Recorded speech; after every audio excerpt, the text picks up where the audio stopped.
as much as Pesh has really tried to, to keep face, I don't care, I don't regret, you know what, this is very, very embarrassing for her. Very embarrassing. Actually, it is so sad. So sad.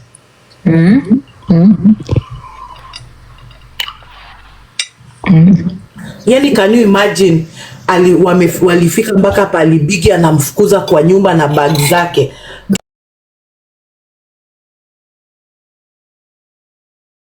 Hello guys, it's your girl Pesh Status. Welcome and welcome back to my YouTube channel. If it's your first time here, make sure you hit the subscription box and put on the notification bell so that you don't forget any time I post a new video. Remember, I'm the queen of online gossip. So welcome to today's video. Don't forget to give it a like and leave a comment on the comment section. Lakini si threesome pia you have to tick it off your fantasy list. Kwani ni kesho? Off my bucket list.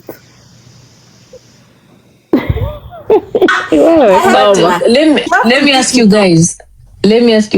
You guys don't love your bodies like me. You know me, I cannot give people my access to my body like that. Even just a man that I have, I would never even give them access to my body like that. Nyinyi nasikia hapa ma stories zenye nasikia kwa TikTok. Wanawake sijui wanapatia wanaume sijui wanakula sijui vitu zao sijui nyuma huko kwa matako. You guys mko na courage. But I ask an innocent question. Watu wakipatiana huko nyuma, are you not concerned by somebody widening exit, using it as an entrance? You're gonna have issues where you might need diapers. But that idea of diaper, hiyo kitu ya diaper pia mtukome. Hakuna diaper, mkundu ufirwa my friend, na inakanga tu hivyo ni vile tu. Of course itakuwa na difference kidogo. Ku expand naye ni vile tu sasa unajua mkundu is not designed kudinywa because haina lubrication. So the problem is when you continuously, that's why mtu akidinywa mkundu ataendelea hivyo. Hebu angalia umjinga ameanza kuweka nini kwa so the thing is about hizo stories za mkundu ndo mwelewe. Unajua ina stretch iko elastic. Lakini bado pia mkundu Diana, mbona saa zingine ukienda kuna kijima vikigumu ina expand, ukimaliza ina contrast with that tear because the area is not elastic. It's not meant to expand. So unaona hapo kwa anas kwa mkundu, the way it is designed hakuna lubrication, number 1. 2, it is only supposed to expand and contract because of another action triggered by story ya kutoa pupu kwa matako. Exactly. No. Na hiyo mamavi pia kutoka kwake inatokanga tu because those muscles sasa zinafanya kazi yao because another activity ilikuwa inafanyika ikasongesha mavi ikienda hivi chini. Unaona, it's a continuous process. Sasa wewe hiyo muscles zenye ziko kwa mkundu yako zenye zinafaa kushika mkundu vizuri ndio mavi itoke without kumwagika, wewe umeshawacha mboro imeingia huko, wengine wanaacha mpaka watu wanaingia mguu huko, then those muscles and the muscle function inakuwa destroyed. So what happens with you is that ukidinywa kwa mkundu most of the time utakuwa na loose stool. That will be your norm for the rest of your life because uwezi ukakeep kuhold, you destroy the muscles that are there. That's what usually happens. Some people say that with the time eti unazoea, but in my opinion I think hata kitu nimeshaona kuna wengine sasa wakishakuwa wazee hapo kwa entry ya anas unaweza ukaona vile iko na color different. Ama nimedanganya ibake iko na rangi tofauti hapo hivyo hapo kwa mkundu. Unasema na I'm eating fish, si nimechoka tu. Imagine I saw a video of a girl ameingiza kikiukamba kwa anas ikakwamilia, so aliafu kwenda hosi kujaribu kutolewa. The experience was so bad, iliingia ikakataa kutoka my friend. Na kuambia ndio itolewe. Yana cucumber inaweza kata kutoka because unajua vile inakaa hivyo. Haiko na nini. Kwani aliweka bila lubrication? iliingia ikiingiaga, alafu alikuwa ameogopa kakasubiri karibu siku 2 kabla kimbizio sito za video, yani ilitolewa hivi, yani ilikuwa inakaa uchungu. Sijui kama mmesoma that it's a big problem saizi in Kenya. A lot of men are asking for the chocolate passage. Oh. Yeah. You know why they're doing so? And also let me tell you something funny. Mimi nikikuwa shule where I was, sorry to say this kwa sababu kitambo sijui kama siku hizo walichangewa sana, wengi wa majengo ulikuwa unapatanga juu, wengi ndio hata kama alikuwa wa Kiislamu unapata msalamu amezaliwa akiwa vajo. They used to maintain their virginity mbele, lakini nyuma walishafunguliwa kitambo. Unapata mchana amejimente akiolewa anapatikana mbele ako tu sawa, kumbe yeye alisha nyuma. That's what they used to do, like wana preserve kwa sababu sio kuolewa wataangaliwa tu the only, so wana maintain, but nyuma walikuwa washazoeaga. Na Mafudi, lawyer upi? Mafudi, which lawyer is that? Kai. Lawyer upi Mafudi? By the way, Jacinta si anakujanga hapo kwa team bipolar. Siku hizi amepona kabisa. Jacinta alikuwa anaingiza hata kifagio kwa kuma yake. Yeah. Kifagio. Mimi nimesema hivi. Mimi kama Awada. Yes, Mr. Wanda. Mimi kama Mr. Awada. Hao wanawake wakiniletea kuma US na chapa. Hey Carol. That we are not on the same page on this. Please allow me to be emotional, allow me to be mentally. Niko mentally tumerudi kwa chai, wewe utatukoma. Niko mentally unstable.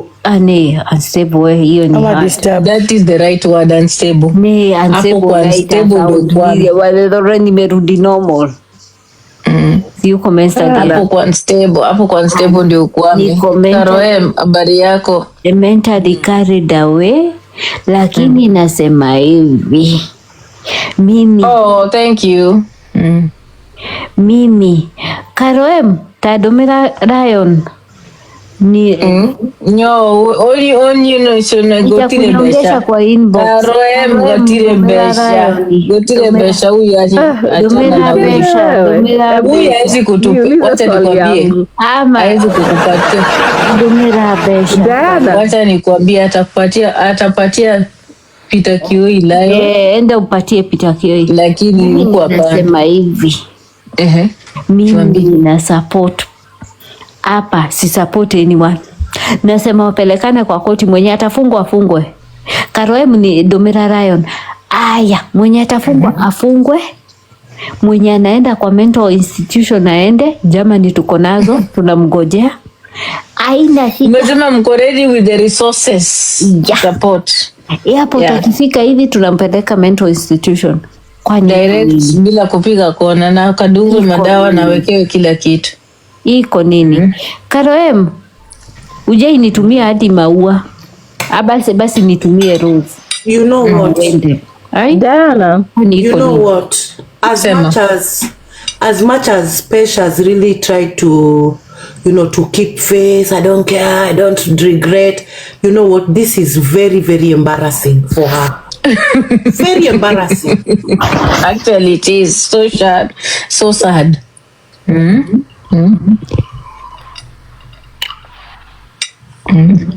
Yani, can you imagine walifika mpaka pali Biggie anamfukuza kwa nyumba na bag zake.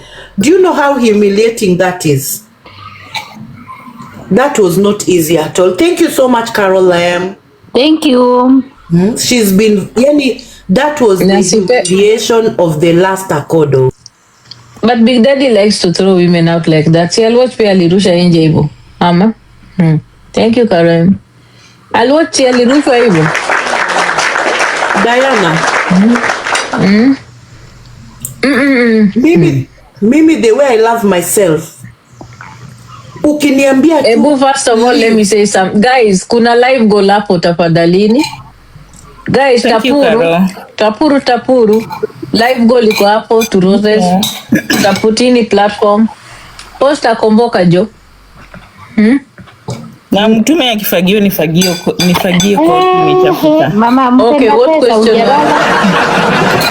question are you asking me? What are you asking Karina? Tu machai. Nilikuwa nimeuliza initially kwa sababu it's good to educate each other, kwa sababu unajua in the African tradition some of us come from, hizi vitu hatuongei. So you can be married ama you can be dating somebody akwambia nataka kukula huko nyuma, and it is something that you think is a taboo or something you don't want your body like to ifanyike, anaanza kukuambia it is normal. Vile my little research imenionyesha, kwa sababu kuna men that prefer that with other men. Is it true G-spot ya men ama inaitwa M-spot ya men iko huko nyuma? If that ni creation, hiyo ni creation ya society. A G-spot can be anywhere. But unasikia wanasikianga vizuri ukiweka nini yako kwa mkundu yao ya wanaume vidole. Jana si wote, kuna mwanaume anacheza na mkundu yake. Ukijaribu kuingiza hapo kidole unaweza juu. Just men they don't want hiyo mchezo ya mkundu yake. Hata ukiguza hivi kidogo wewe. Nilisikia pia kuna mwanamume anataka, especially nowadays, uki have sex unaweka mdomo yako kwa mkundu, unapuliza kama balloon. Hivyo kuuliza nini kitu yake kama balloon nani mkundu unaona shimo ya matako unaweka mdomo. Hiyo ya vacuum, do you know that thing kills? Hiyo kitu inaua watu. Hiyo vacuum inaitwa vacuum, inaua. Ongea juu ya vacuum, ni wewe uweke mdomo yako kwa mkundu uanze kuipuliza. Una vacuum mkundu hiyo. Hakuna vacuum. Thank you Carol. Kupuliza, anataka umpulize mkundu. Ati uanze kusema kama nijikute.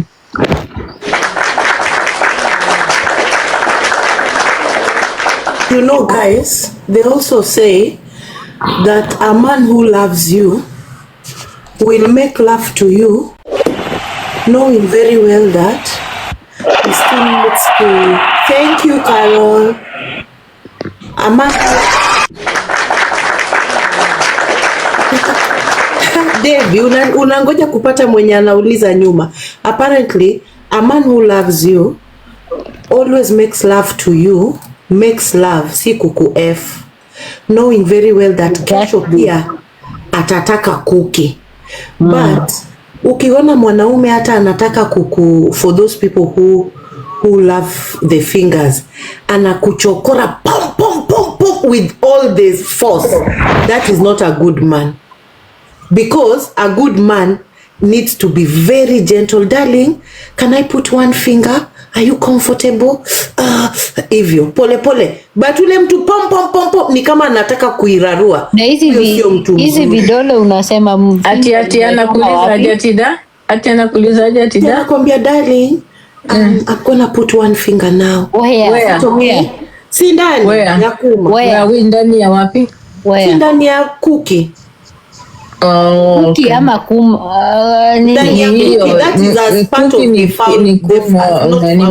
Anasema nilikuwa nafikiria ni juu ya ndani ya mkuu. Lakini part of the foreplay eva, kwa nini mtu aingize kidole ndani? Si anaweza tu rap tu clit pole pole tu na kidole. Kwa nini aingize kidole?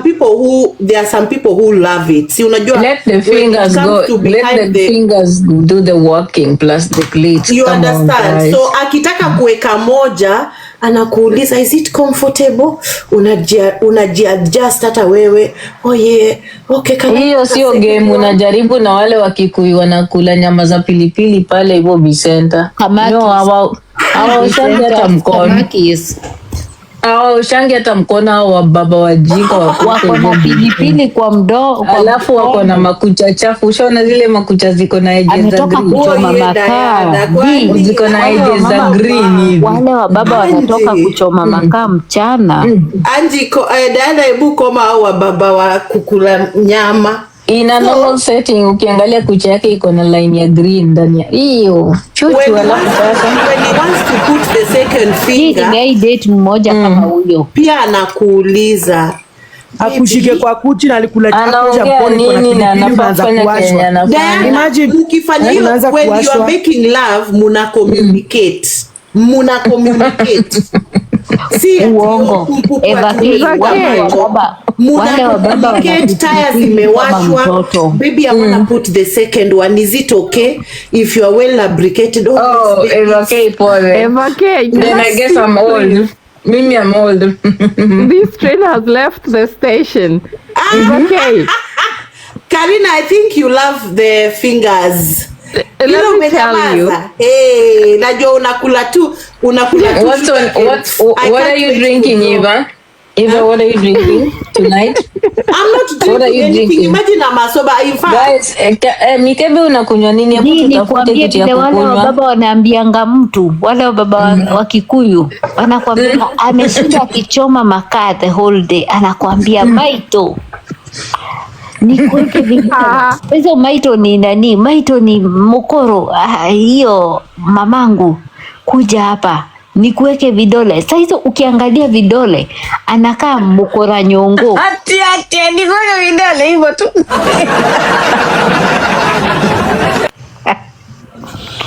Ukisikia ukiitwa maito ujue hiyo ni bakteria zinakuita maito. na si ati na huyu gentleman wangu wa quality akuambia ati anaingisha fingers, anasema can I feel you deep? Can I feel you? I'm gonna feel you like, okay, but why do they have to talk? Why do they have to talk? Because you have to communicate. You kunyamaziana kama nini. Okay guys, mimi amwa. Kwani Diana wewe ulikuwa unafanya tu kifo ya mende kosoliti mona ngoya. Let me tell you guys, mimi I have no business having conversations when I'm having sex. I have every business responding, and listen, I communicate with my body. It's my body that is responding to your touch and the work you're doing. I don't need to talk. Like, listen, why do you people have these conversations? What are you talking about? Like, I love a man doesn't know you. Talk. No, talking. Listen. You can talk. You can talk with your body. You have to remind him, you know what, baby? That is the time you call him. You are my king. Yeah, remind him. You are my king, baby. Catch me dead. Karina anataka kuleta handcuffs. Wewe. That is what I wanted to tell Eva. Baby, you know my body. Say that I American accent. Baby, you know my body. Eva K, let me tell you, that is about knowing. Diana anapiga na picha yake na nini na uso. Baby, anyway, my king. Now, wacha nikwambie kitu Diana. Na ujue akimaliza, and when you feel satisfied, hautoki tu umetoka umeenda kwa bafu. Thank you baby, thank you daddy, thank you. Because I'm not doing that. Yeah. Good. Eva K, that is very important. Ukienda job the next day unaenda tu uko sawa. Ndio maana mnapigwa mangoto mnakuja kulia kwa TikTok. I don't do that shit. Listen, unafaa kuambia mwanaume mnapigwa mangoto kila siku hapo mnakuja kulia kwa mwanaume, your excellency, you have done a good job. Yes. Alafu unajua unamshika kichwa kama mtoto unairab. He's your baby at that time. When you call him baby, you actually mean baby. Ndio maana wakikuja hapo kuwatusi wanawatusi na vitu mlikuwa mnawaita nazo. Nijikute. Nijikute. Unamuita daddy. Listen, the only time I'm having a platform behind closed doors, I'm telling you, you would be shocked. The only time I'm having a deep conversation with a man is when I want money from them. But no, when I'm having sex, I'm not gonna have all that stories. What for? Na ukishamaliza Diana unafanyaje? You go to sleep? Listen, I'm going to sleep. You're That's going it. to sleep, hey? Yeah, Hey. no, what bullshit am I doing talking to you about? I need my sleep, man. I'm gonna lie on your chest and remind you how you made me feel things I've never felt in a long time. The things that I have never felt, I always feel with my fingers without a man. I don't need that. Like a man is just something that me honestly, mimi kama ingekuwa eti nachukua pesa kwa wanaume singeshughulika na stories. Wacheni niwachekeshe. My best friend, she's quite heavy chested. See, she made me laugh. She said when they finished, they've had the wipes or she's had a shower or whatever. Her husband, actually, they are married now. He goes to sleep with the boob in his mouth. The things people do behind closed doors. Imagine, even me, that one was too much. It was beyond me. Imagine. I guess those are things people do. I mean, women. But listen, I'm not shocked. Women, kama jana mulisikia vitu Pesh anafanya. Trust me, there are many women like Pesh kwa hii TikTok. Kama zile video mlikuwa mnasema ni za gilo ni za ukweli, then we are in a deep. There are so many people doing this. But you know what, Diana?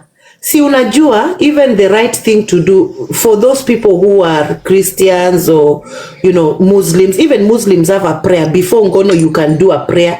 And even as a woman, you can pray, you know, God. Ati ngono mnaomba. Yes, munaweza omba mkitaka. Okay, kijana mwepesi. What I like what you've written, because me, that's what I would enjoy. Like, but you listen, I would love to have sex with someone, and then even after they have come and we've done everything else, leave it inside and I go to sleep when it's inside. Then the next time you're waking me up, I'm waking up to an erection inside of me. Now that would make me happy. Ooh, that's lovely. You see, now sasa unaona hiyo, you don't need, that one does not need communication. That is now your body responding to another body. Unaona, like I'm telling you guys, hizi vitu mnafanya, hizi ni kazi gani mnafanya? Ati baby my king. Communication zingine is not about like, listen guys, unajua mko hapa eti mnafikiria nyinyi ndio mna have sex. No. Guys, there are things that if we tell you, we will say, okay, listen, like that's when it is, you feel it, you know, you get to enjoy it. This was recording, oh my God. Mijinga. Block Queen Grace. I think it's a bit too late kwa sababu by now Diana Rose ushafika Globe.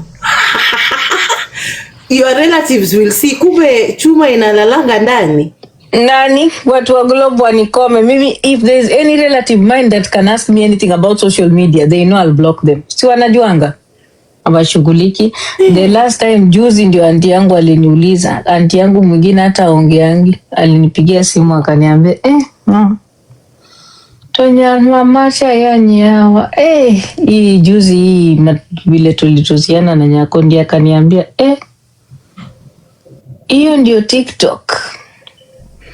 Na sasa alifanya nini? Tunatusiana hivyo kwa nini? Hata nikasikia vibaya. I'm not gonna do that again. Ndio maana niliachana na hizo vitu sasa. TikTok is baptism by fire. Ati working towards a shock collar. I'm telling you guys. But Karina, let me tell you, maybe I don't know. I think that also BDSM, a lot of Kenyans are engaging in BDSM sex, but they do not have the skills, neither do they have the right material. Yes. Because BDM stuff is still not available in Kenya that much. Unaona, so people are improvising, like the whips, like the unaona sasa unapatana na Mbaluya ama Mkisii anataka kuchukua mshipi ya kucharaze nayo ama bakora. Na atakuchapa sawa sawa kwa sababu yeye unafikiria eti BDSM. No. Ukijaribu hizo na Mluya ama Mkisii atakuchapa na bakora ushangai. It's no longer BDSM. Like it just needs training. And I also don't encourage it. Akuwe. with BDSM, Even the choking. BDSM should be pain and pleasure in equal whatevers. Unaona, akikupatia pain anakuchapa. Nishawahi kuwa na master. I was calling him master. He was a master. And anakuchapa, ni ukweli, anakuchapa, alafu unajua, you lie on his lap. So he hits you with a small leather whip. Anakuchapa, alafu anapaka mafuta, olive oil, alafu anakuchapa. Yes, so it's supposed to be pain and pleasure, but I couldn't stand it because to me nilikuwa nacheka, which was annoying him. It was comical to me. But it's supposed to be pain and pleasure in equal whatever. But I think when you now get to the like the nipple clamps, and to me I think that is too much. I don't think I would want that. My nipples are for sucking because I love them that way. But when you now want to put a clamp, is a bit too much. I generally just me too. I was a sub. So when he calls me, hello master, but my master was very loaded.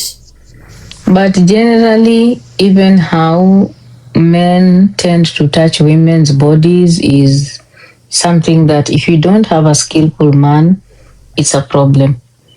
Like even how a person anaguza hata matiti yako, mwili yako, like there's a way that a man should know a woman's body and appreciate a woman's body for the purposes of sexual gratification.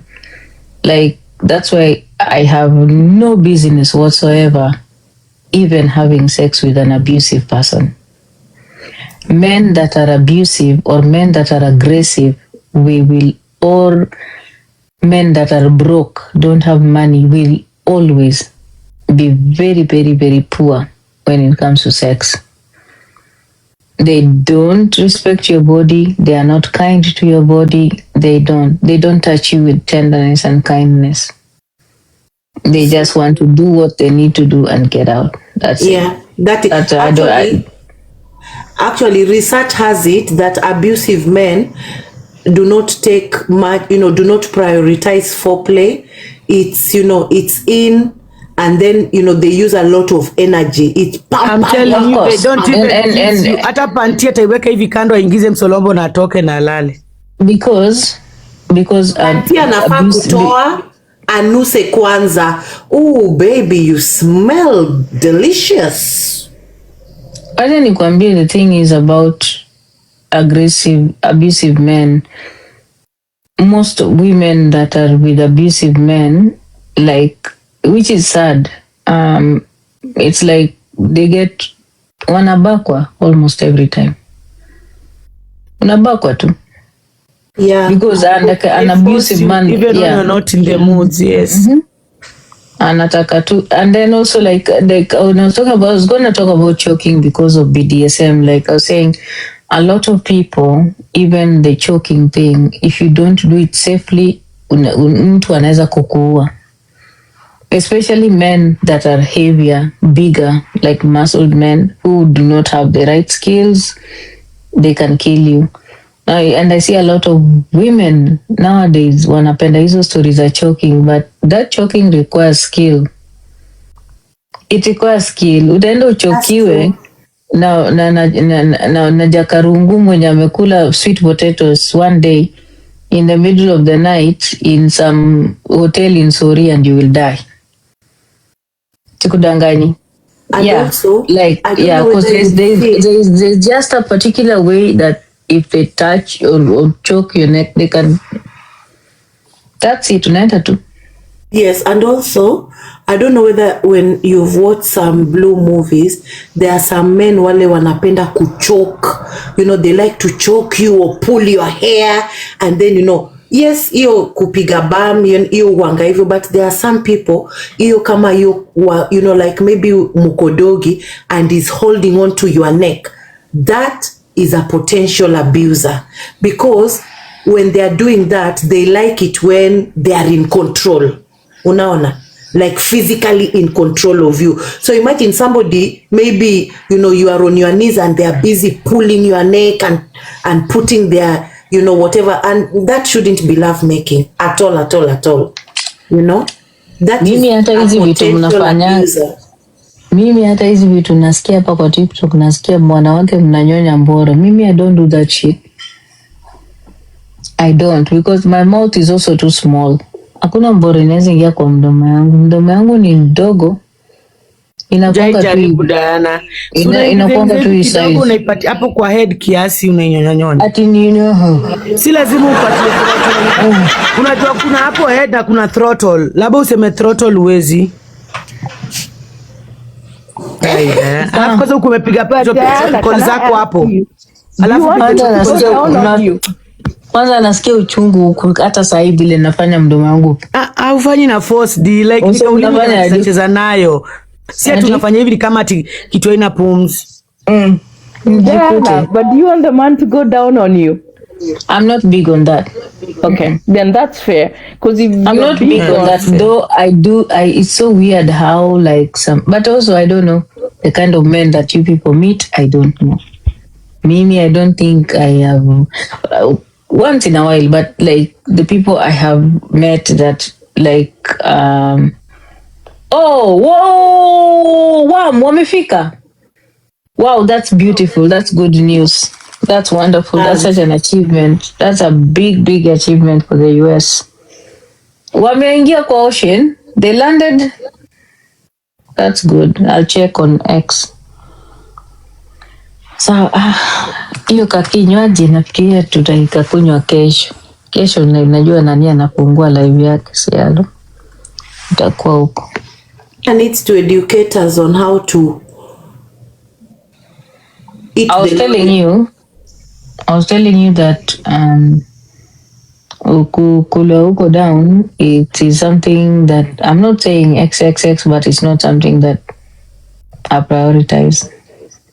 Unajua the problem with so many people wako na a manual ya sex ati lazima mtu akule huko chini, lazima afanye hivi. That's the problem. Mimi, I'm the type of person that can even have sex with someone in the car and that's it, and I enjoy it and I'm done. Yeah.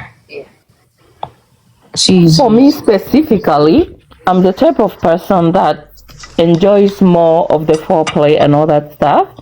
So I do prioritize, like I wouldn't date a man that wouldn't do that.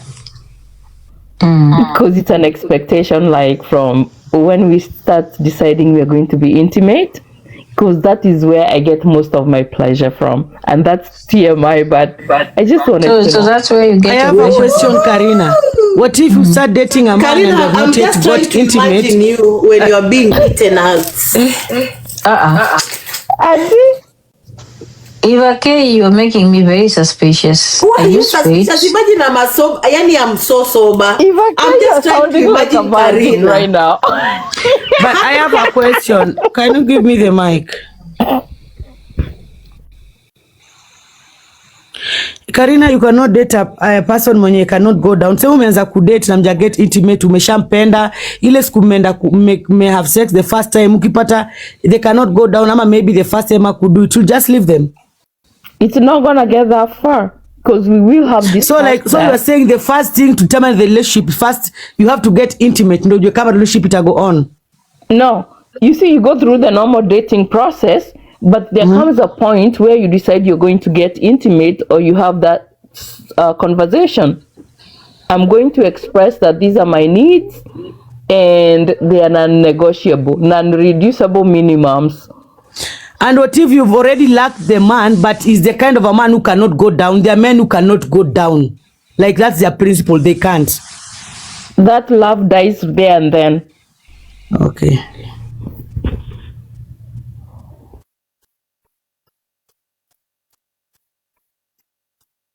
Kindly ask, you can choose to skip if you wish to. So say for example, if you've got a man who likes to eat you out, would you expect him to do it every single time you have sex, like you become intimate, or is it just a special occasion thing where you know you really get, like a naughty Saturday and today we are gonna have a good time? I would expect it. I'm not going to say every single time, because sometimes you might be just a spur of the moment and the moment is right there. And Mama Larry, umereduce volume mpaka mwisho bwanako asisikie wanawake wote. I'm sorry, we got naughty tonight. Mama Larry uko It was hapa. girls talk. Oh, that's But okay. Eva, Ati nini di? Umeweka volume minus. Alishalala huyo. Oh, okay. I will tell you why you don't want to get him into the habit of skipping. If that is something you like and you get him into the habit of skipping, men have this sneaky thing that they do. They are going to condition you. If that is not something they like and they pretended to like it because they wanted to be with you, they'll get you into this rotation. First, they're not doing it every time, and then they are skipping a day, and then 2 days, and so forth and so forth.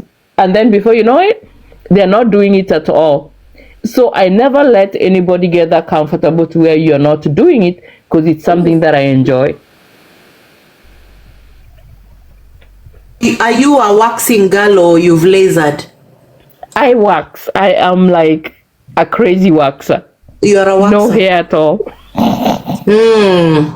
When this is played, you don't even leave tomorrow, a I'll little bit regret of a this. mohawk, because word has it that men actually don't like that place bald.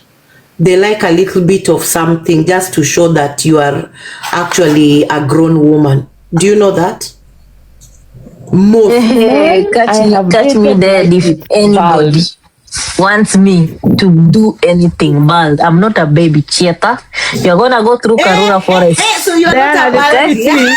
There's no I'm one not a who's getting baby, you don't to that. even- They are the women themselves. They are doing Can you that for the imagine? men without the men asking. No, imagine mimi ati I like ya clean shaven matako yako.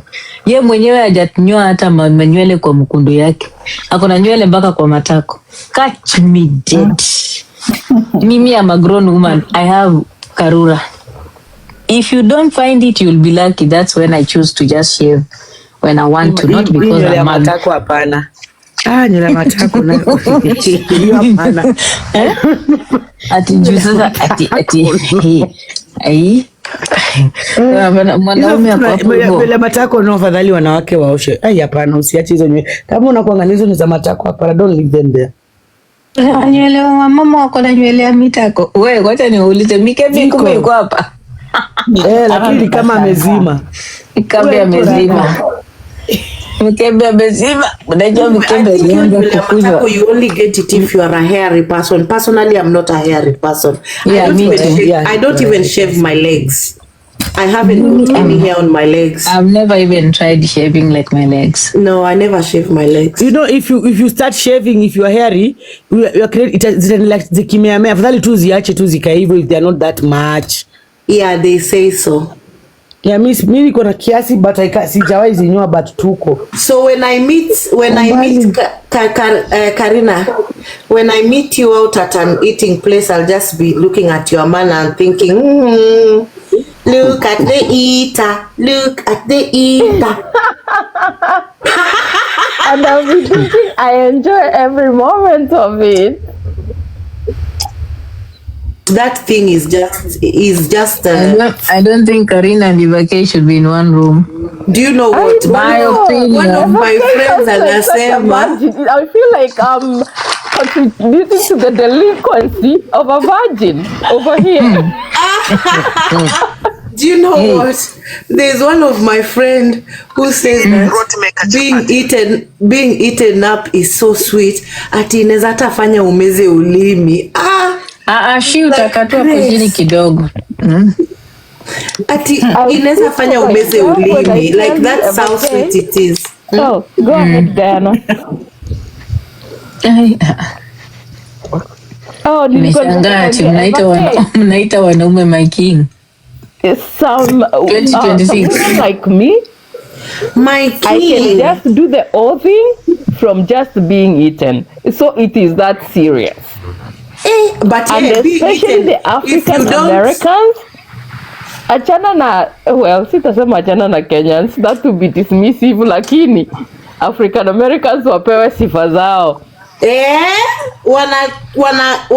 Wanapiga dasta kupiga. Achana na those crazy people. They clean the plate. That's all I'm gonna say, okay? Crazy people. Crazy. Yes, Carolem, it is indeed. Carolem, so congratulations on level 40. I didn't know you are a level 40. Well done, you. Hizo zote amepata kwa wanaume violent. Acha enjoy. Level 40 is not a joke. You sure are a giver. She's a giver to men. Hi, She gives men a lot. She gives men a lot. Can I say something? To be experience that. Men are her best friends. Yeah, go on, she. Hi. Dana, I respect you much, mama. Penye nimetoka sijui kama nitafuatwa hapa, nimetoka kwa watu wangu wanakuongelelea. Wanajali wanakujua vizuri. Then amesema for the men who shit. Carolem likes men. Where would you say that, Diana? It's the truth. Amefika level 40 na wanaume. I give everybody, come on. I give everybody, it doesn't matter. No, Carolem she's a giver. Imagine No. No. She gives who? Me, Carolem has never gifted me. Come on, yo. But it's the truth. Why should I lie to you? Sauti ya Carolem vile So I'm a borrowed protector. Yes, you are. Diana, please stop. Okay. You are a Boroga. Your voice is so distinct. When you are mourning, it must be something else. Oh shit! It's like you're going to heaven and coming back.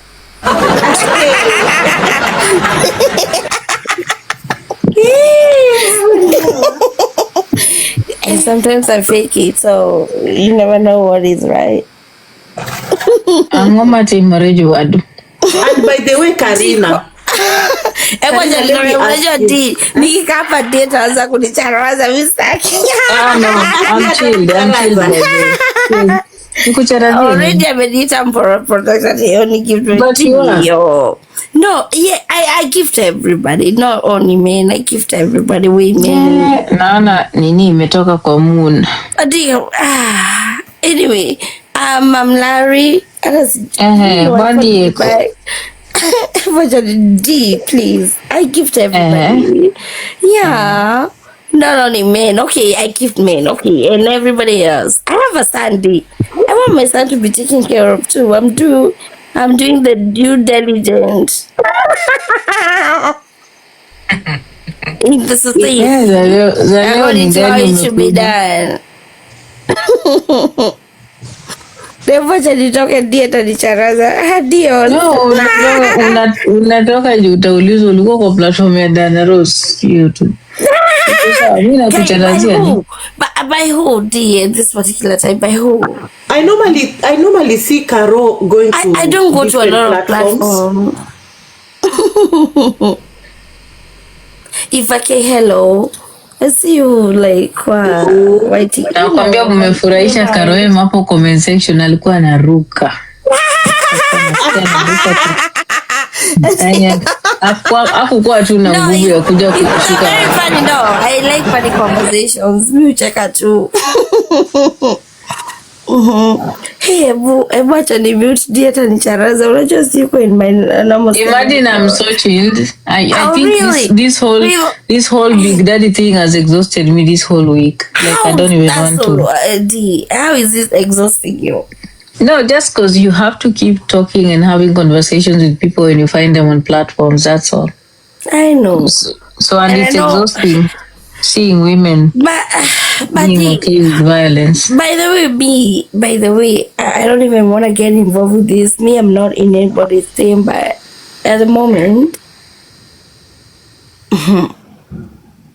I know you are like, one side, but I don't want to come and say, but have you looked evidence-wise the other side? and then maybe I don't know, like there's some glitch somewhere that is actually like, you know, Carol. yeah, But because Carol, everything is not the way as it appears. Carol, may I ask There's you? some glitches in between. Carol, may I kindly ask you? Okay. You can choose Yeah. to answer or maybe pass. But No, do it's you okay. actually think that there was an altercation and Pesh was hurt? Yani, hey, Yes, I believe it might have been, you know, I believe it could have happened, but I was not there for me to be making a very conclusive answer. No No, need. I might say yes, but Zero filter. conclusive answer, I don't know. Yeah, It might yeah. have started the other way. So for me, I'm not just grounded on like whatever I'm hearing. I'm just waiting for the evidence that is gonna be on that court. Yeah, me That too. To particular be day. honest, I wouldn't put my fingers on the chopping board for none of them. Yes, and that's what Yeah, I'm but the whole thinking. situation Kama is actually umenisikiza kwa hii the whole TikTok, I'm not. situation Yes, is actually just sad and upsetting. It should not it have is. happened. It It is. should not have happened. Unajua, It like some shouldn't. things are just avoidable. Unaona? Yeah, it's also very shameful for Bigdaddy. Like at this point, imagine you ending up having to face things like that. Like Bigdaddy should be facing bigger problems. Now, it's not like people had not told him before. It's just that he doesn't listen. This Yeah. man has been doing these things over and getting away with them. People have been complaining about him, doing this to them, doing that to them. So Kay said something about Bigdaddy beating Mimi her. di alikuja No. akasema ati tumenyonga na yeye. Unaona, Like all one these particular things, life. like, And nikasema, you know what, I'm gonna report you, and actually he did, and he knows that. But I was like, Choki. Yeah, Choki. Like, Kamau seriously. alikuwa hapo, and then it was like, it became very chaotic. But yes, he comes and say nimefanya, you know. he Imagine comes and- anasema amenyonga na wewe na ninakumbuka na uko na boyfriend Yes. yako kwa live. Yes. But you Bigdaddy see ndo that wangetekmera. And Bigdaddy is it crazy. was very bad kwa sababu watu wenye kwanza Mendes alikuwa ananiuliza tikaro wewe, I'm like yo, you know. Lakini Look at what he did to Magda, guys. That's what I'm saying. He just That keep was talking and terrible. he doesn't know when to shut Do you up. know now? Even do you know what? Thinking about it, I think he timed Magda when Magda was most probably out of it, like alikuwa proper in a stupor, and that's when he did what he did. then you know, when it comes to women, utapata wanawake, when you ask these things, some women will start saying, oh, why was she drunk? Why was she doing in the bathroom? No. Actually, Venye unasema speaking of exactly. your And case, you know, Yolanda, yesterday, you know, I know, yes. You know, it's like a victim being blamed. But, Carol, from how Magda explained it, it is very illegal for someone to set up any recording device in yes, a toilet. exactly. And that was one of Exactly, the yes. allegations that she was making. So Exactly. she is able to prove that happened. If That is she a very appears in serious court that day, allegation. she can say that happened to me too. I mean, people have to show up. And one of the things that Pesh is saying is that his phone has all these videos. One of the things that Pesh can do is be very clear to the people that are handling her case and say this has not happened to her, it has also happened to other people, and they can get a warrant. Because this is the US, you just cannot go take his phone. You have to get a warrant, take his phone. He might have deleted them, but they will probably be stored on the cloud or they will be somewhere else. Even if you delete them, I believe Yeah. when you call the phone And then company with your phone Pesh number, can prove some of they these can be things. able to retrieve all the messages, all the phone calls. Correct. You know, all that information should still be in there. Yeah, because Hii kunyonga, if you're nyongering with somebody that's over 18, that is consensual and that is not a crime. Is it morally like questionable?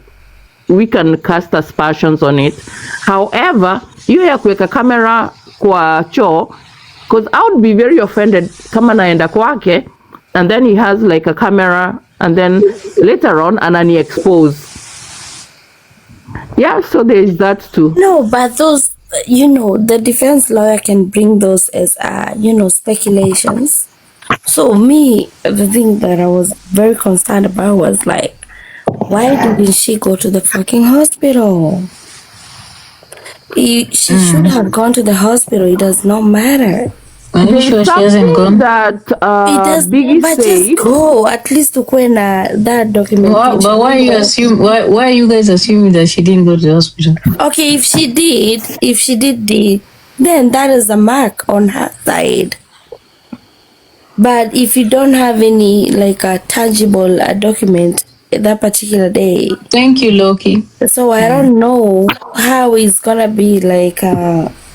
I don't know. I have been in this particular case, like, no, I'm not gonna say the same, but almost. But evidence. She said, he said evidence, and Carol M. Because in America, remember, even when you're the perpetrator, they got their own rights. And you as a victim, you have your own rights too. But when you get to that courtroom, you cannot do perjury. You have to say the truth. So whatever you told the first statement, to be honest, you better be knowing. It's just, did he assault her or not? Thank you, but the evidence is weighing too much. They have to prove beyond reasonable doubt. Yes, the only person, and that's what I've been saying. The only person that have actually a difficult work is the DA's office and the prosecutor. The defense. Just following what the prosecutor. Unajiita Njeri Roberts na umetuchosha hapa kwa comment section na boy child. Takupiga kofi wewe. Thank you. Let me tell you something about the response. Mmetoa Ivake kwa mada ya ngono. Thank you, Ivake. Yes, kuna kitu Karoem, kuna kitu Biggie alisema that I thought was factually inaccurate, and I want Diana or someone else here that is in the US or in Washington to say. He was like, when she called 911, even those paramedics walikuja, and because it's my address, I would have gotten billed for it. You do not, how does Biggie get billed for Pesh going to the hospital? So also, if I would be very curious to know if there was misinformation that was given to Pesh that might have led her not to immediately go to the hospital. Because I don't think when the paramedics came, she went with them to the hospital. I was like, in the US, how it operates, if the paramedics respond, first of all, Karina, you're not billed for that unless you go to the hospital and it will be in your name. Even if Pesh went to the hospital, I want to say it in a very mellow way, okay? Pesh herself is a German citizen. So this thing actually is very international. No, whatsoever people want to just disregard that point, but it's there, okay? So Pesh, even if she could have gone to the hospital, she would not have been billed anything. This is a free thing. We want to make sure you're okay. Because how is it free? The only Pesh can go back. Free. No, because Pesh can go to the German embassy and say, I've been assaulted and battery in America. So now this become even a very heavy case. Okay, I will tell you other ways because that she could she's have been not assisted. American citizen. You gotta understand. Because America, sister, imagine you're American citizen, uko Germany, and you're being unafanyiwa hizo vitu. Of course, America is gonna get involved in it. So this thing is whatsoever we wanna just disregard the whole thing. It can become international. It can become international, but Carol. And by the way, this case, as I said, if she could have gone to the hospital, those medical, she went the consular, the German consular in US. It has a right to know this information. This is one of our person. They came to America. They were not protected, and this happened. This is not a joke. When you watch, Carol, don't worry. She's okay. This thing is heavily weighed, okay? Of course it is. I mean, she's a German in America, and she's been assaulted in American soil. Thank you. So it's very vital. And I talked about it the other day. I told her she needed to contact the German foreign. Thank you. They will, Diana. They have to.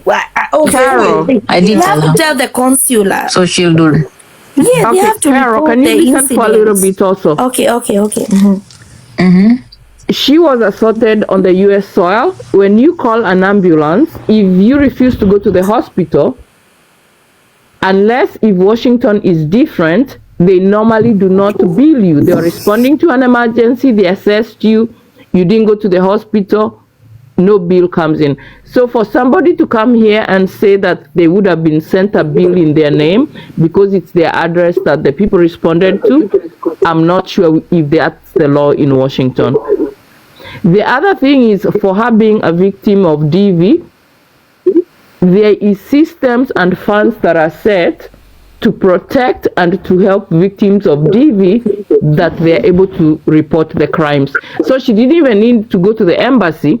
By her reporting it to the police and her being documented as a victim of DV, she could have just gotten the resources that the US has set for her. But Karina, in the other side of the story, the first point in this particular situation, and I'm telling you, in America, you see how America protect their own citizens. Ukireport to you, I'm in danger, I want to be rescued, they come for you. It's the same, I would assume, it's the same as Germany. So I'm assuming even right now, if Pesh goes to the consular and reports, you know what, I was assaulted in America. America doesn't want it. There's no visitors, there's no foreigners actually that are coming in because they are like something can happen to them. We gotta be thinking about this logical way and not emotions. Okay, can I say something else? She came with what visa? That visa, she's required to have insurance. It does not matter. So she should have had insurance. No, it does not matter. The German citizen, the German citizen can actually tell.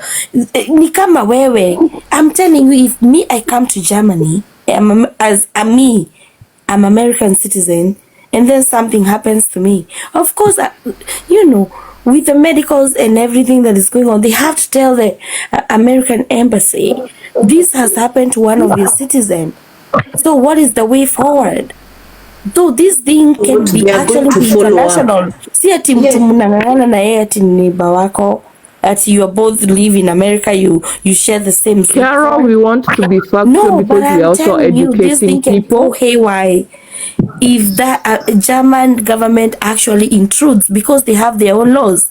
I mean, our citizen came here and she was assaulted. She did not even have a phone, nothing to even be rescued, and this is her situation. So this case can go haywire. She did have a phone. It's just that Biggie turned off his Wi-Fi. But I want you to look at it.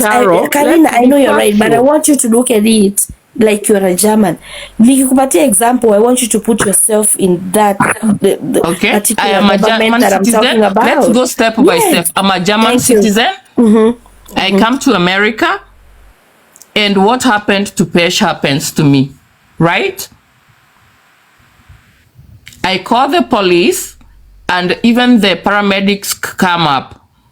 I go to the German embassy. One of the things is, when the paramedics come, the US paramedics, which they did respond to the scene, they will ask you if you want to be taken to the hospital. And part of that, from what I heard Biggie say, I think she might have been misinformed that she was going to be like responsible. Biggie told her he was going to be responsible for the bill, and sometime he was mentioning about them splitting the bill. But if you are a victim of DV, you should have protections to whereby you might even have the government pay off your bill. And especially because her injuries, they did not appear to be that serious. Now, Karina, I know you're making point, okay? That is the point, and that's I have been telling people on TikTok, okay? The point is, you have a point. As you are judging it, it's not serious injuries because it's not documented. Imedocumentiwa na hizo cameras za cops. So that is something that is a judge can actually dismiss because it can be blurred. It can be some people are passing by and they don't want to be. So that is not a tangible evidence on court. Whatever is tangible is she could have gone to the damn fucking hospital to get checked up. When you get Let me ask you guys. she can even go after 1 day, even 2 days at a leo. But get that information with you. But let me ask actually you help a little bit, Diana. I'm telling you. Because wacha niwaulize. Unaona venye Karina nasema eti we don't see evidence of what. That's what the juries watakuwa wana argue. Oh, this was it. It is what you bring to the Karo, wacha nikuulize kitu. Wacha nikuulize kitu. I'm not refusing that hospital is good, but those paramedics, they also document what they see. And those things that the paramedics listen, if the things that the paramedics find on the scene, they are admissible in court. Yeah. Paramedics are the people, but we need a doctor's signature because no, only the doctor that can actually diagnose. Okay, Caroline. No. A doctor correct you. He can, Diana, I'm an RN. Even if I write a report, a doctor has to sign it for it to be like something that is touchable in the court. Because I cannot diagnose anything. No, Caroline, let me that people are not trying to get. Diana, let me help you with this one. So that Caroline, when somebody calls the emergency services and they report DV, they always, in all cases, I believe, even in the UK, they send the police with an ambulance because at that point, they actually don't know what they are going to be faced with when they get to the scene. While they were at the scene, the paramedics would have triaged Pesh.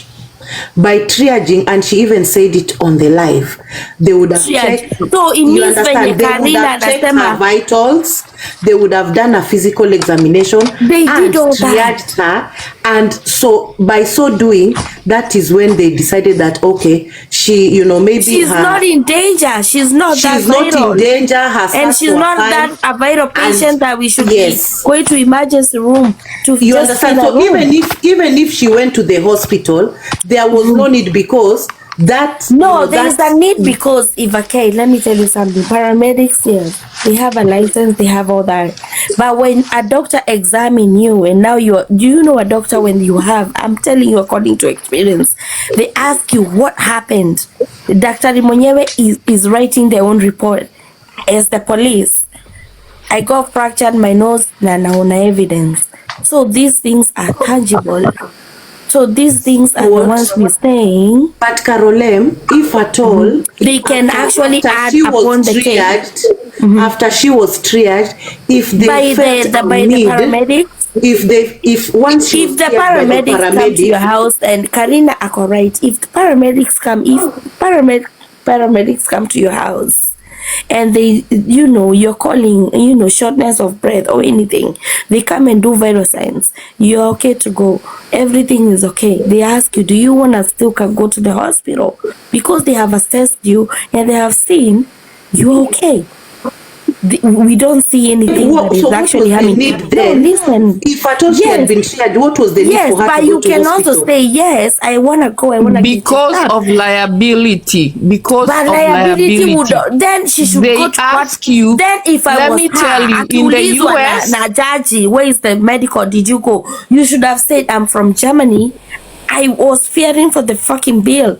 So I went, I have evidence of this and this. So that can be tangible in the court. because But Carol, you are fearing you're don't gonna you be think paying for this bill. that would be exaggerating her injuries? Because No, she It will is not not. be. She will not be Carol. because she can tell a judge, I did not know if for me going to the hospital getting checked up, the bill is not gonna come to me.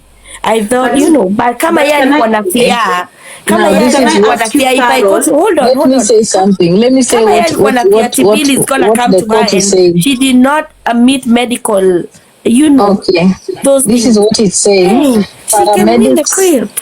Paramedics report, often called patient care reports, PCRs, can be used as evidence in domestic violence cases because these reports are legal documents created by healthcare professionals at the scene of a crime, and they can provide critical documentation of injuries, patient statements, and environmental conditions. That is very correct. Diana is Pesh does correct, not but the need defense to go lawyer to can the insist. Me, I'm But looking at the both Diana my Rose, defense lawyer can save. Defense lawyer can actually beat that down. Diana, as who? As who? at yes, who? they A can't. defense Let me lawyer tell you cannot something, beat They down can. a Carolem. medical They report. can Let me say tell you those something, injuries. Carolem. By the way, maybe hata ni yeye alijifanyia hizo injuries. There's no actually Yeah. approximately Carol conclusion M, which then will they would say have those to injuries. prove that. No, but it's something. No, believe you me, defense They would lawyer is have to gonna do prove it. They anything. just can't say it. Thank They you. cannot They just gonna say do niyenye. They anything are to show. Kwani ako self-inflicted. side ya Pesh. Yeye Okay, ako side ya winning. so let me For tell you, him to be a Carolem. mayor in the Let's next 4 talk one years in person at a America. time so that we This hear is each other out. political. It's very political. But Carolem, let me just remind you that when they go to court, when it comes to summing up when it comes to the judge or the jury summing up, they will not be looking at just the physical injury. The most important thing, which we read here, what they will be looking at is the process that led to the incident. Was there coercion? Was there isolation? Those are the important things. The physical evidence is just minor, obviously, because in this case, it is negligible. The most important thing they'll be looking at is the process that led to that incident. What was the process? Was this person isolated? Was she coerced? Was she belittled? Was she A, B, C, D, E, F? Then they come to a conclusion. So that physical evidence, it's not that important. It is important, but in this case, they are going to look at the whole process leading to the incident at hand.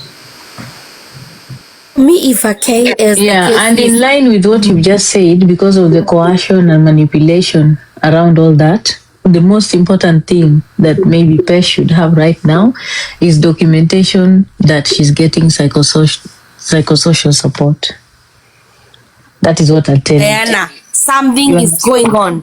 As me as a only victim, that, thank you. The Thank idea of getting a physician report. Thank you. But no, you cannot. Anna, I would Thank want you. to add to that. There That is no is the time truth. limit. Carol, give me one moment, please, Okay, darling. okay. There is no time limit on that. It's never too late. And if she also needs psychological support, those are documentations that they can be presented to the court. What this has done to her psychologically, because not all DV is physical. Actually, a lot of it is emotional, it's psychological, and those effects are long-lasting on her. So let nobody tell her because she didn't receive help on that day or go to the hospital, which we are assuming that she didn't. Hopefully she did receive care after for any injuries that she might have had. If she needs psychological help that needs to be documented, those resources are available to her. I'm sure you are aware, Diana, that we have a lot of resources available in the US allocated to DV victims. Up to this point, psychological is okay. Recovery coaches, peer specialists is good. But right now, for me, if I was her, I would actually be seeking for a psychiatrist. Like, this is trauma.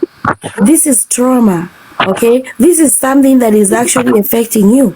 Maybe you need some medication to sleep. Look at this lady. She was online for fucking 24 hours. This is something that it actually can go like boom. I think she'll seek that when she gets to Germany, Thank you. where If it she is more can. familiar to her But if I was her, I would be doing that in America. in America. So that you can bring Again, those evidence in the court. they have a court date on May the 6th, I would do believe. that even before that court, and I would do it for 3 And weeks, and I will whatever be attending evidence those you will classes. have presented is the evidence that the court is going to review, not what she will do when she gets to Germany. It is very important that she gets the correct advice and she follows through with it. By right now, Karina, by the time the cops are coming 5 cars, they come a guy and a woman, because, you know, a guy doesn't want to, you know, you talk to the woman, the other person. And then there's another cop that is just looking around. And then there's the ambulance. And then there's the counselor. And then it's even a social worker in that same event. So, wanakupatia if you need, but they're gonna be calling her before the 6th. So if I were you, if you wanna win the case, answer the phone, go to those things. You're traumatized, right? Not like Actually, Kara, they give us so many resources. Yes, they give those us like resources are numbers all over. and stuff to call. Yes. And And the a D contact number to is help gonna her. be calling you every one week or 2 days to make sure you're gonna appear in the court for the fucking trials. So, And Carol, social from workers sometimes experience. are feeling Mimi, I am stressed. talking from experience. See it let's in hope our she kids has about the right to do it. people around her who can give her this sort of advice, because to be honest, No, but without it's okay, no let me pun tell you something. intended, what she went through is not easy, because imagine It's going not to a easy. foreign land and then somebody takes away the Wi-Fi. That is your window to the other side Let of me the tell world. you It is something. not Kama easy. kona It's hizo interviews. traumatizing. A detective every morning, and I know it because I was there. A detective every morning is gonna be knocking wherever your address is. Let me see the injuries. They are building their case as the prosecutor in the DA's office. Okay? Okay? It is a heavy Wanakuja one. wanachukua picha zako. Yes. And you, venye, you know, and the no contact, it means they cannot talk to each other. But it's not a restraining order. If Pesh want to put a restraining order, this is the time for her to be doing it. Even physically, you cannot even come. Iyo wanasema. Okay? But no contact, it means you cannot just contact each other. But the point is, if I was her, I would not come on TikTok and actually talk about it. For me right now, the whole of this week, I'll be going to my own psychologist.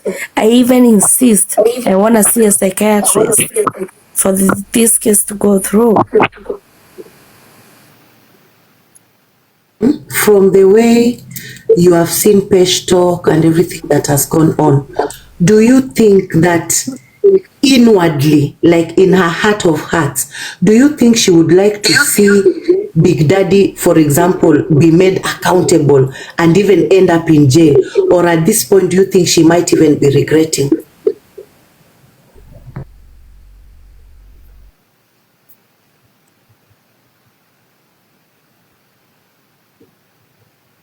I can tell you for sure. Pesh has no regrets.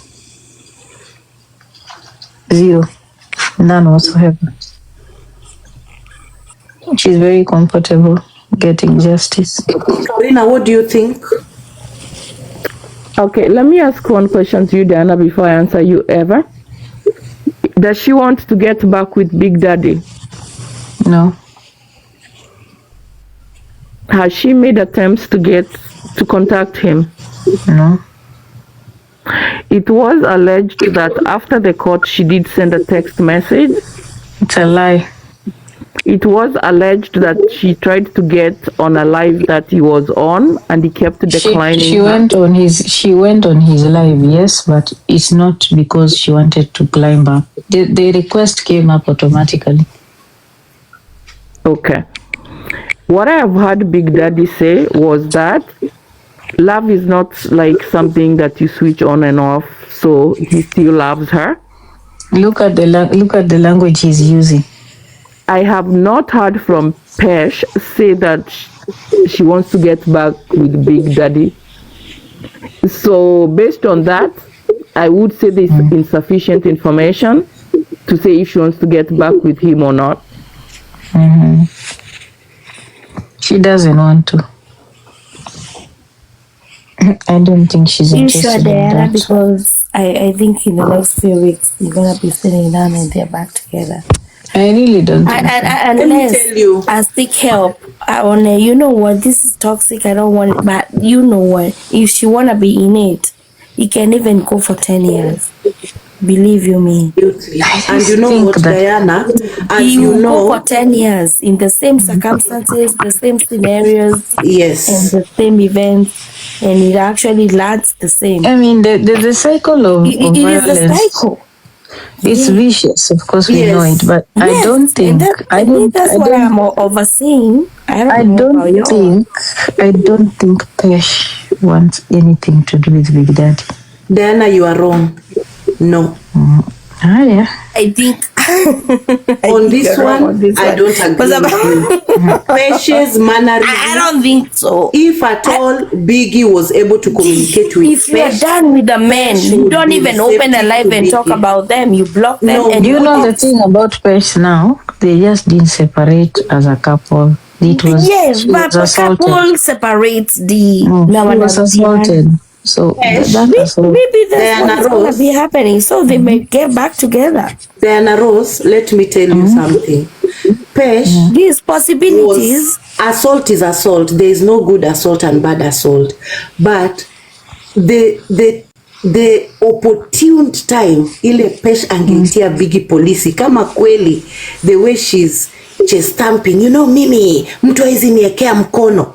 The time Biggie alijaribu kumsmother, that was the best opportunity, number one, for Pesh to call the cops on Biggie.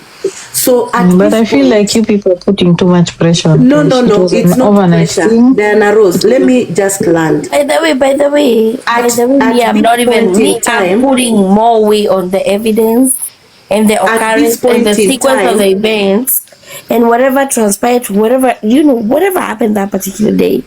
That's me what I'm putting too much pressure, because I would not like, if my son is innocent, I have a son, then he is innocent. If he's not, then we deal with it. But me, you people know how annoying it is when you use your sons to go. No, but I'm just saying, Diana, in realistic way, the evidence, I know, but it has to be weighed in evidence-wise.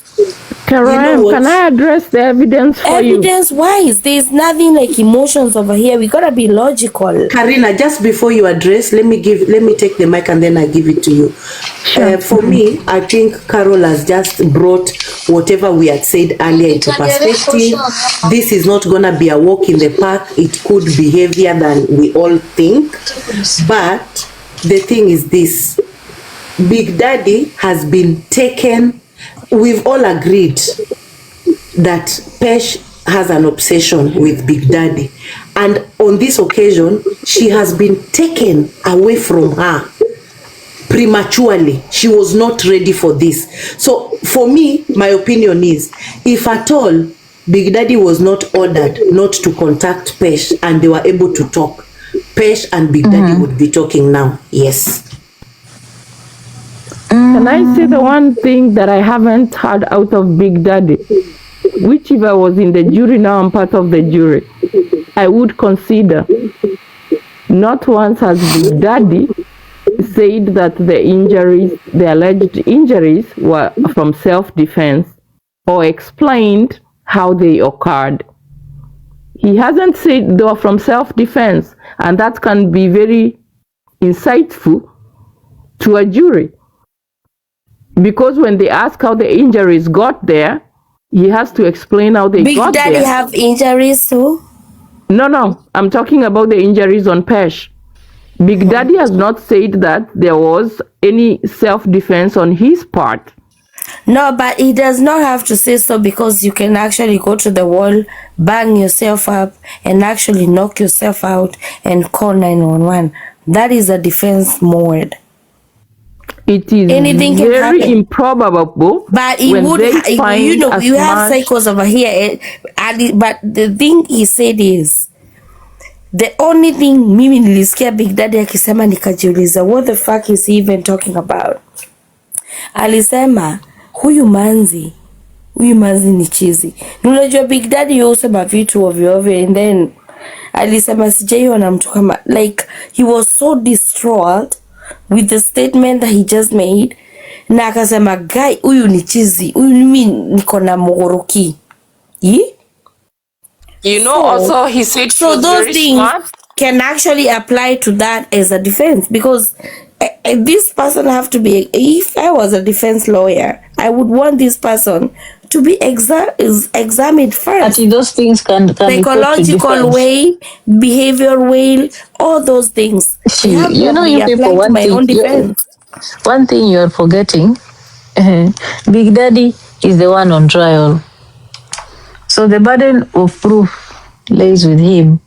He has to say that he did not assault Pesh. Yeye ndiye akona kazi, sio Pesh. Actually, the burden of the proof. No, hold on, Karina. The burden of the proof. No, let me correct you. The burden of the proof relies on the prosecutor or the DSO office, because they are the ones that have to tell the jury or the judge, And the prosecutor wrong. Has an upper hand. No, but I am telling the prosecutor, you. Then the prosecutor even already no, had they the don't upper have hand the because defense lawyer can be better. Let me tell the you, point is, the defense is the one that has to prove. Nikama, let me tell you an example, you so that you can understand American system. Umechukua mayai ya mtu, unakula mayai, anaona unakula, and anajua there is no way you could have gotten that particular egg. Na unasema ni yeye mwenye sasa hiyo yai yake imekuliwa. That's the person that has a point to prove. Always the prosecutor and the DA's office has to prove the person that is the perpetrator, the person that we are actually prosecuting, they are wrong. Let me just say something. And they don't belong in the society. We have to remove them. Let me say so something. They are the First one of all, that are removing you because you do not belong there. So they are the one that has to prove a point why you do not belong in that particular society. Can I say something? First of all, I think most of you here are assuming that Pesh does not have a good support system. She has a very good support system. I'm telling you, Pesh has some of the best people around her right now. As the defender too. And the also, defender have the same system. Let me finish. That's how America works. Wacha tu nimalize. I'm talking about support and advice. And I would say she's already on the right track. I'm hoping there are smart people who already know and can see she's on the right track. And I know if she continues being on that track, she's headed the right way. One thing I will say is that there are text messages that Big Daddy sent to Pesh. Pesh is the one that initiated the conversation. She's told Big Daddy, umenipiga, mimi ndio umenipiga hivi, why did you hit me like that? These are text messages, and Big Daddy told her that she deserved it. That is a big problem. The point is, we better hope she's gonna be showing up. No, hold on, Karina. The point is, we better hope she's gonna be showing up at those trials. If she does not show up, the case as you are guiding her, we should be like knowing how she's gonna be coming to those. But let me tell you something. Just because you're calling 911 on somebody doesn't mean you're gonna win the case. Coming to a court session is something that can be decided after the preliminary hearing. The courts can consider the fact that Pesh is a foreigner that lives in Germany, and they can offer online Zooming for court. It's not a matter of life and death. And they can also opt to do things way faster, considering the fact that she's a foreigner, and especially after the German government has been made aware, because it is mandatory that the German government is made aware that their citizen has been assaulted in American soil. That is something that is necessary. Okay? So those are some of the steps that I know are necessary and are vital. So another thing I wanted to tell you guys, because most of you have been saying, oh, there's no evidence. Whatever it is that the paramedics found on the scene, it is documented evidence that can be submitted to court. And I believe, even if you want those medical records, blah, blah, blah, you people know that in America, resources for domestic violence victims are available. By the way, I was a victim, Diana. I took the medical records and nothing happened. Okay. Wacha nimalize Aki. Okay, continue. Also, another thing, there are resources for domestic violence victims in America. Those resources can be and are available at the disposal for Pesh. She can use those. Also, Karun, Plus, Bigdaddy. I mean, he is also suffering somewhere. He is also entitled to the same resources. You're saying that America is equal, right? Everybody is equal. He has the same resources as the other one has. Bigdaddy cannot. No, they are not gonna neglect him because he's a perpetrator. Bigdaddy cannot access resources for victims. He's a perpetrator. Okay. There are resources everywhere. You don't want to accept it because you're one-sided. But let me. Hata perpetrator anafanyiwa the same psychological sequencing as, come on now, you they both get the same rights. That's America. Wacha nimalize kuongea, then we'll take the mic. Mi sina shida. You can just talk after I'm done. There are resources for victims, and I don't think that tangu nizaliwe ama tangu niingie hii Amerika sijawahi kuona shelter ya perpetrators. That's how I work, Diana. I do diversion program.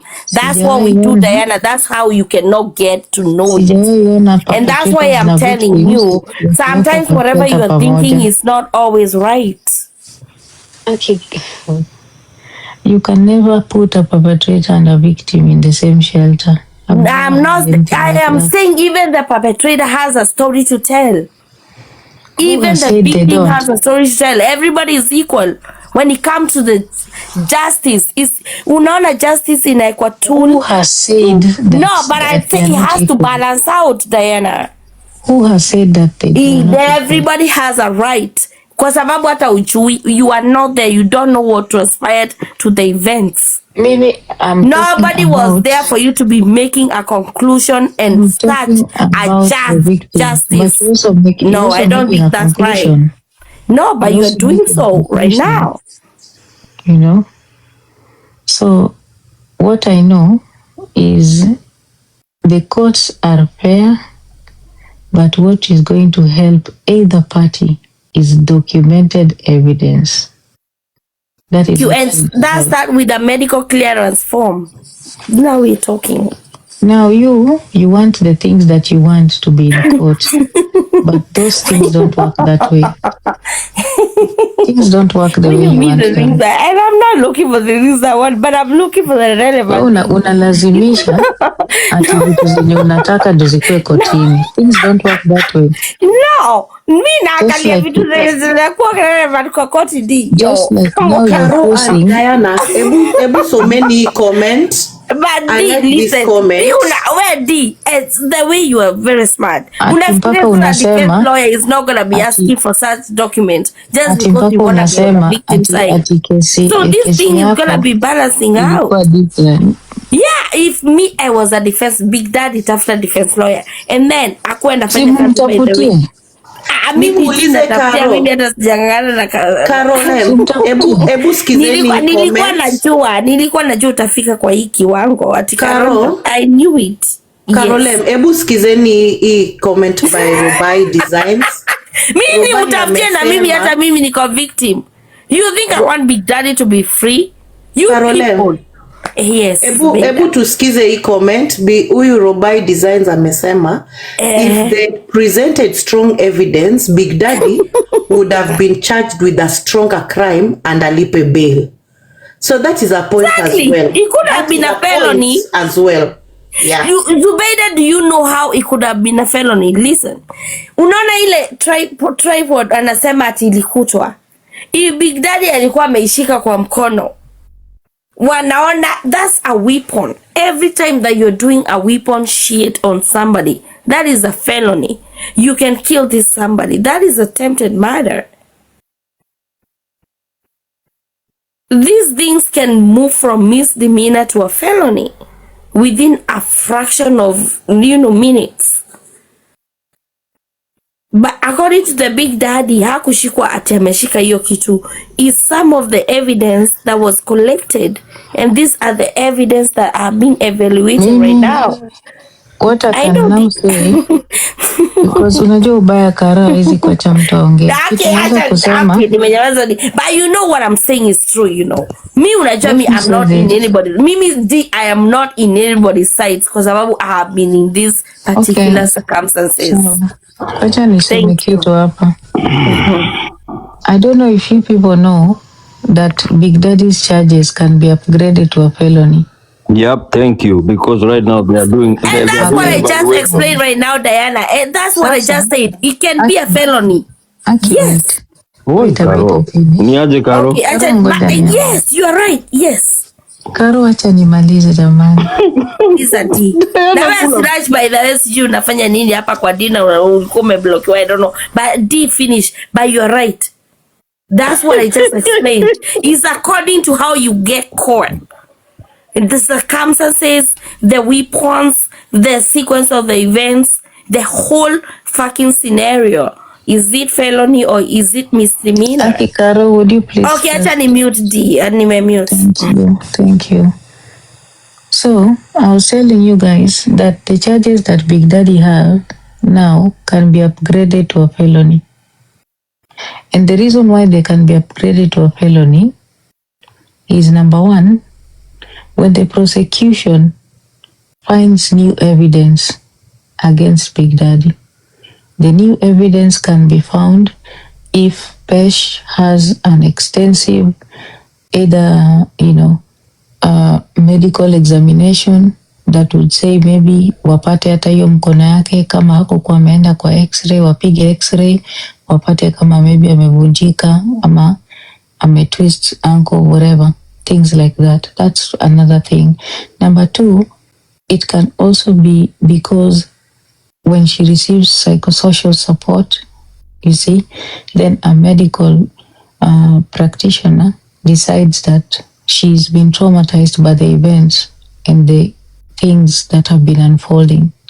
Another thing, there is the financial abuse bit that she will produce. If she produces evidence of financial abuse, okay, by producing the fact that maybe Big Daddy had gotten into her phone, her card, and used her card without her permission, and Big Daddy was sent money that was supposed to be hers, and then he took that money and never gave it to her, okay? New evidence cannot be more victims. More victims can file their separate charges. If a new victim comes to report to Big Daddy, it has nothing to do with Pesh. That is a new case that will be handled differently. What can affect Big Daddy in this case that would make it to be upgraded to a felony is what I've told you. The injuries on Pesh, those injuries can be physical or emotional or financial. And right now, when we talk about emotional abuse, especially story ya Pillow, mkiangalia story ya Pillow, hata kama hakuna evidence ya story ya Pillow, lakini kuna evidence ya Big Daddy kuchukua pesa ya Pesh na waka exchange juu ya pesa. Alafu kuna evidence ya Big Daddy pia kukuja kuweka uchi ya Pesh hapa kwa TikTok. Those are things that can upgrade charges against Bigdaddy to a felony. Those are things that show a clear pattern of a person that is aggressive, manipulative, abusive, coercive, and it is not good. That's what I wanted to say. Because most okay, take the mic, Siraj. Mimi vile nilikuwa nataka kusema, it's a very clear cut. Bigdaddy atafungwa ama atafainiwa, kwa sababu number one, siku alichukuliwa na polisi, wakaenda na yeye, waliingia kwa hiyo nyumba, walichukua hizo tripod, walipata hiyo shimo imepigwa huko, so they established there was violence in the house because things were broken. Tripod ilikuwa imevunjika, kulikuwa na shimo kwa ukuta, so they established without any reasonable doubt there was some violence in this house. Na Pesh alikuwa na alama kwa mkono, walipiga hizo zote picha. So all what they are doing right now is going to forensics kuangalia kama hiyo tripod ndio kweli ilipiga huyu kwa mkono, na kuna vile wanafanyaga na vile wanafanyaga. Na number 2, kama Bigdaddy alikuwa hana mashtaka mazito, that day akiwa amechukuliwa nao masheriff, hangelala cell, wangewachiliwa aambiwe siku ya kuriport waendelee na shughuli. For them to keep him overnight na kumnyima bail mpaka aende kotini, that means there was substantial evidence to be presented to a court of law. So there is evidence, ndio maana imefika mbele ya judge. So for anything to happen, it's Bigdaddy to prove beyond reasonable doubt that hizi vitu ameambiwa amefanya hakufanya, because there are evidences and they are proof and they were together and the area showed there was violence. Sasa ni kazi yake kujitoa kwa hiyo shida. Pesh has to do nothing. Pesh cannot even come. Unaona penye umesema, the cops just took him and he had to be in cell for 24 hours for him or somebody to bail him out. If you call domestic, me take him out. If you call for somebody, they have done some shit to you. If the cops come in, the first thing they knock on your door. They come inside the house, they check, oh, there's no substance, nothing. This is what happened. They take the person. The person, of course, niwe umecall. And I'm going to tell you at the end of this conversation what Bigdaddy should have done. And then, wanaangalia, the perpetrator, ako hivyo, anashikwa. But for them to be taking you and for you to be bailing yourself out, there's some substantial evidence. I mean, like, not 100% tangible, because defense lawyer can argue maybe you just did that on yourself. He never touched that. You know, as Diana said, this requires a lot of what we call it, forensic evidence. Carol. But at the same token, I do not believe me is the way ukichapo. Like, guy, do you know you always go to the fucking hospital? Do you know actually you go to the hospital, ambulance kifika, you're actually on the floor, there's blood everywhere. We've been there. And that's America. But actually, even that, and even in that case of you, there's blood everywhere. I want to respond. You cannot even win it because something always After you get the mic, can you pass it on to me? I don't want to be emotional, but that happens. Okay, mute a little bit so you can cry in the mic, Coco. Come, dera by the way dini come. Nitapatia story yote. In a domestic violence case or assault case, we don't need blood. Blood does not have to be present.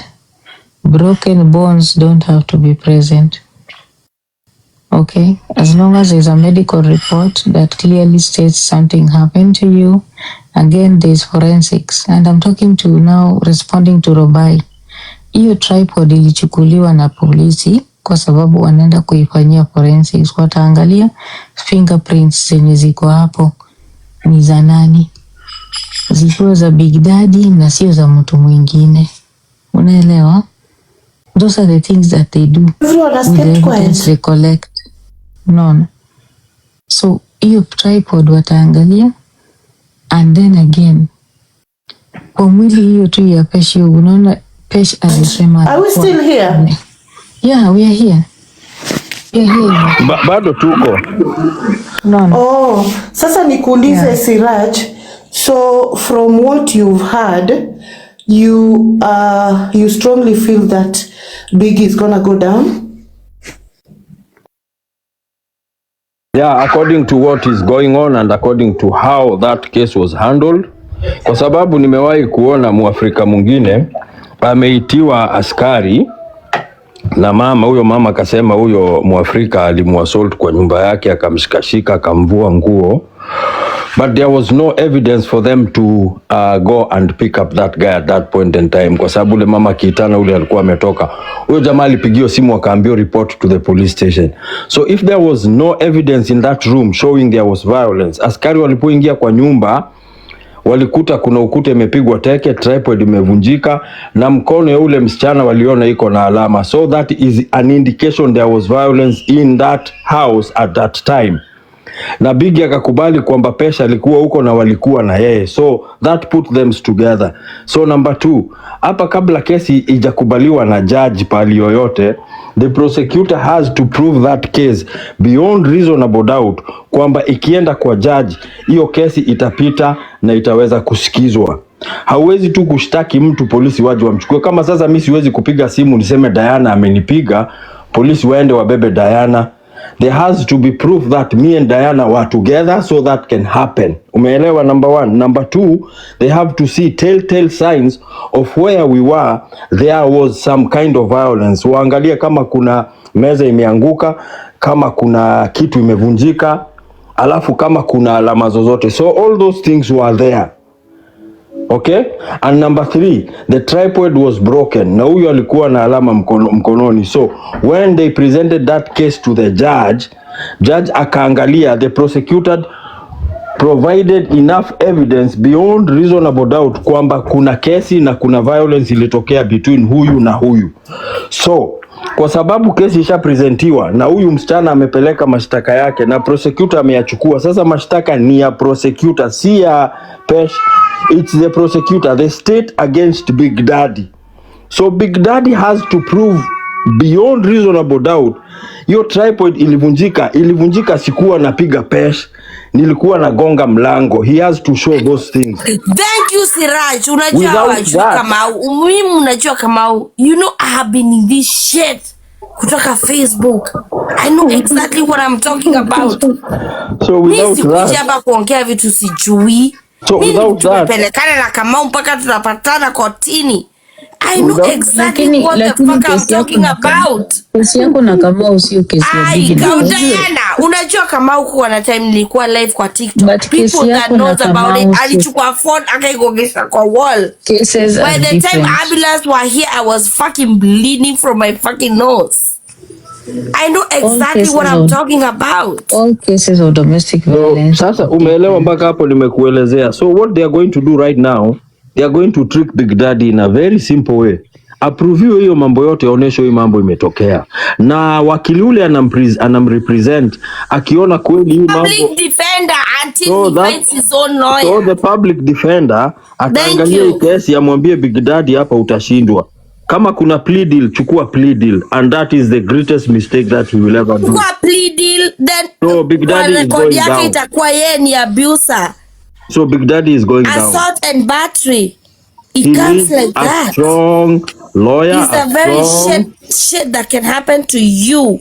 I know exactly what I'm talking about. Could you give me a minute, just give Karina the mic, please? Okay, Siraj. When you get arrested, the police only need probable cause to arrest you. They are not proving anything beyond a reasonable doubt until you have your court hearing. So that is what I'm saying. Let me talk. I didn't interrupt you when you were talking. Okay. What Biggie had was not a hearing per se. It was arraignment. Karo pia nyamaza, si Oh my God, do you want to know the process? So I do know the process. I work with the court. So I don't want to be disrespectful to anyone, but let's give each one to express their opinion. Time to do it. So when Biggie went, arraignment, you are making a pleading. Are you guilty? Are you not guilty? At that point, they had reviewed to see if he has a criminal record and all those other things that he needs to check off. Does he have a home? Everybody says they're not guilty until proven guilty. Carol, please. So he pleaded not guilty. That is all that was. Exactly. There was no trial that took place on that day. So his attorney asked for the court, he deferred the issue for bail to the court. So no bail was set for him because he has a job and all those other good stuff and no prior criminal record. So this beyond a reasonable doubt has not happened. It will happen on future cases, on future court dates. So he hasn't been on trial yet. That was just where he gets arraigned. Are you guilty? Are you not guilty? They discuss the issue of bail. On the 6th. Nimeuliza. I was on another live. Karina, listen. It is on the 6th of May. I was on another live. Listen. Nimeuliza. Because once you're charged, you are given a date for like people. I don't want to call it grand jury. They come upon you. Wanasikiza kesi wanaona, is this legit? They can dismiss the case and they can go forward with it. We are not even. And if they go forward with it, then that's a trial. He hasn't been even asked if he wants a jury trial. Then we wait on the 6th to wonder what the fuck is gonna be happening. Okay, I think nafikiri ngoja Karo kidogo. Nafikiri hatukuelewana. What I'm trying to explain, I'm not trying to explain that Bigdaddy is being prosecuted. What I'm trying to explain to you is before a case is provided to a judge for a judge to listen that case, you as a prosecutor, you have to show probable cause and you have to show that there is evidence leading to that person being arraigned in that court. You have to prove without reasonable doubt kwamba huyu mtu, I can prove kwamba huyu aligonga huyu. So the prosecutor, thank you, Siraj. I don't know why, Karina, you have to be going back for hours. I don't like that. Siraj, you are right. But explain wacha nimeze how far do you have to be in your mind for you to be getting the fucking point? This is actually any point. Siraj is right. Issues. Oh my God, are you that slow? Let's be factual. If factual, you are slow. This is not about being factual. This is about you being slow. Siraj has already said the answer. I am not being slow. I want you to listen to it in any way, clearly. shape, or form. Oh my God. Let's be factual. I am factual. You are the one that is going with fucking We cannot emotions. come here and say an arraignment. No, you are the one that is actually arguing this statement with emotions. No matter how much you shout. I'm being factual. I say. No matter how much you shout. No, I have said on these TikTokers, all the TikTokers, the people that knows me, nimesema you are losing it. Na nimesema you're not listening to Siraj. He actually has a point. That is the one that just introduced probable cause to him. No, I don't even fucking know the reasonable doubt. Oh my God. Why? Siraj, let's have this conversation when Karo is not there. You're not listening. We had this conversation yesterday and it was very peaceful. Oh my God. I'm sorry, I'm gonna have to drop Karo. I can't do that. Vile nilikuwa najaribu kukuelezea, we are not talking about the trial right now. Yeah. We are not talking about the trial.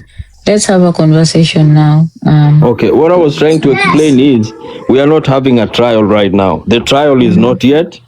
Mambo ya kuleta evidence ijafika. What I'm trying to explain to you, before you present any case to a judge in America, you as a prosecutor, you have to sit down with the judge, umuoneshe judge kwamba hii kesi kweli iko na ushahidi inaweza kusimama kotini, and then the judge will take that is what I'm trying to say.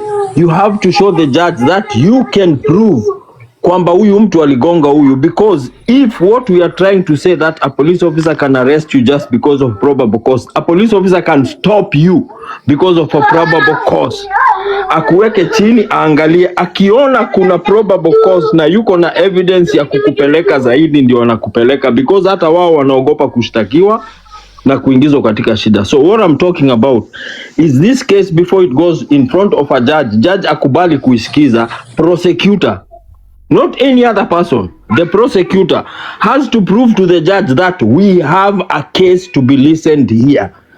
And how do they do that?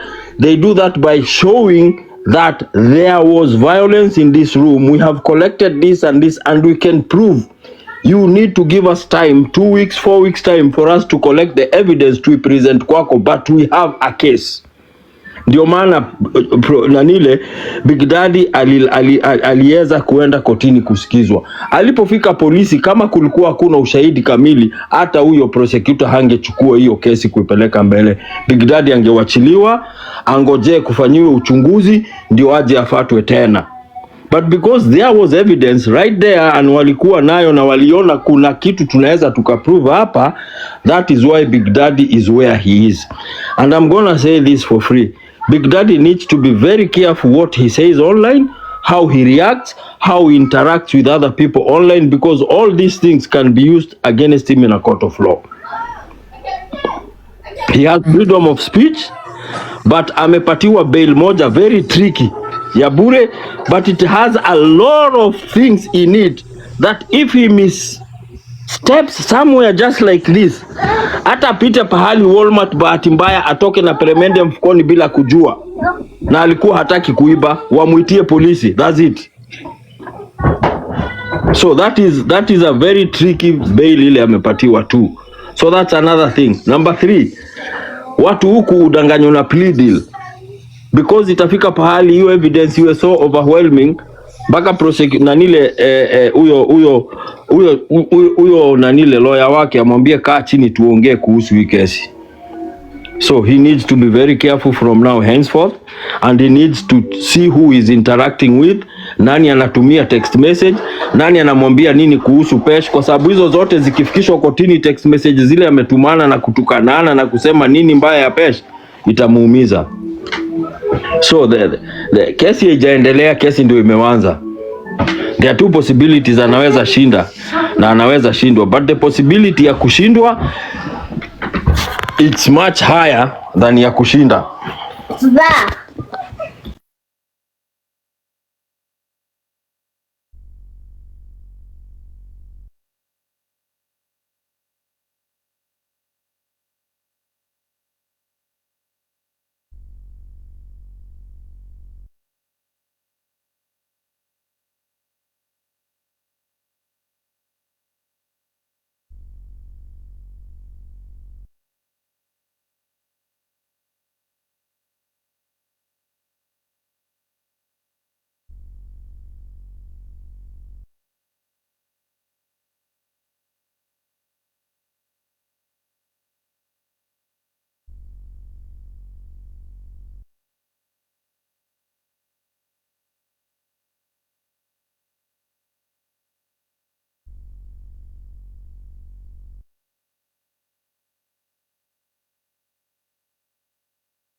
I think somebody muted us. I was saying the 4 conditions that Biggie has, because he is not on probation. He is out on self-recognizance, awaiting a trial, which is different from probation, but he still needs to be careful.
Kwani watu waongee kwa hii live? Umelala? Everyone is asleep. Unasemaje Mwesh? Mama kulala? Na mimi. Haya. Simwende mlale, mimi pia natoka hapa sasa. Thank you. Zubeda, uko wa kitanda? Waje Mwesh? Kwani Zubeda ako tu zile za unasemaje Mwesh? Umelala Zubeda alafu sijasikia. Umelala?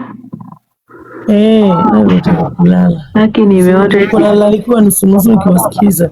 Nimeota nikuushaku. Alafu mtoto mwingine sijui tu akatoka na kitu kingine hivi kama akala. Unajua kama umekaa di. Kuna hizo slippers za akala. Nimesinzia kidogo. Unajua hizo slippers za akala. Hiyo yani akala. Si unajua akala. Hizo viatu hizo slippers hizo. Ati kuna mtoto alikuwa amechonga hiyo akala hiyo slippers akaitengeneza, akakuja hizo za Masai, akakuja anza kutuonesha hivi hapo, ati oneni kinembea nyako. Imagine hiyo ndio kitu nimeota.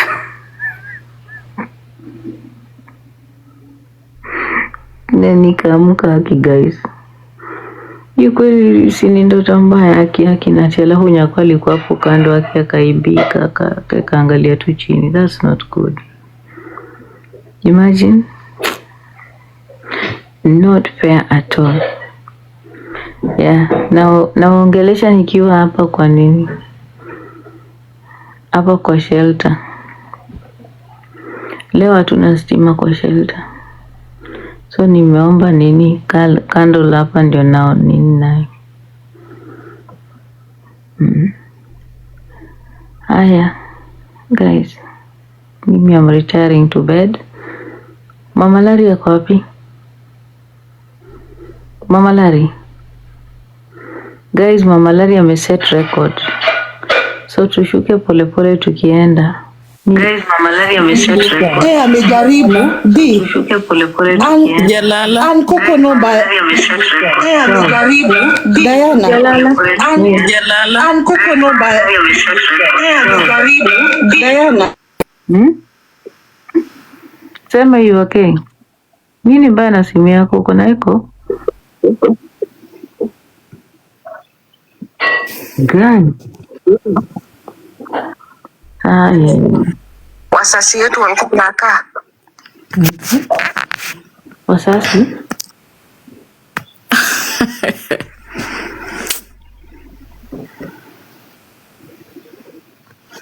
Evake alianguka. Ameanguka kile usiku. Bado unataka kukaa hapa? Imagine sina usingizi. Lakini Karo MC yako tu noisy guys. Alikuja kakua tu noisy. Na nikuulize, na vile alianza na upole. Karo MC. Hata ndo ninashangaa. Imagine all this while me I was having a very luxurious shower. I've had a long shower nikiwasikia na Bluetooth. Hapana, Karo MC hapana. Apenji kaka no chako mabercha. Mama no kamaji huyo kwenye albet mos mundo juu. Imagine ano kanyal ga winjo duole no tamaga. Kai. Uskini. To bedi wangitekndi. Ngamu gifti 3k coins. Unaangusha tu hivyo. Kiwewe. But it's called assertiveness, we? I think she got carried away. Though alikuwa na points poa sana. Amesema kwa Khadija nimemdrop. Akimi singezana na hiyo. I was going crazy. Kusema tu kweli. I was going crazy. The noise. Yani, I think she's very hyper, but she's I've never shared a platform with her. She seems to be quite a lovely lady. Really nice lady. Yeah, Mafudhi. Ulikuwa unasema ni daktari mgani ananitaja? Hebu niambie Mafudhi, nitumie inbox. So today actually we had a nice discussion, guys. Me, I enjoyed it.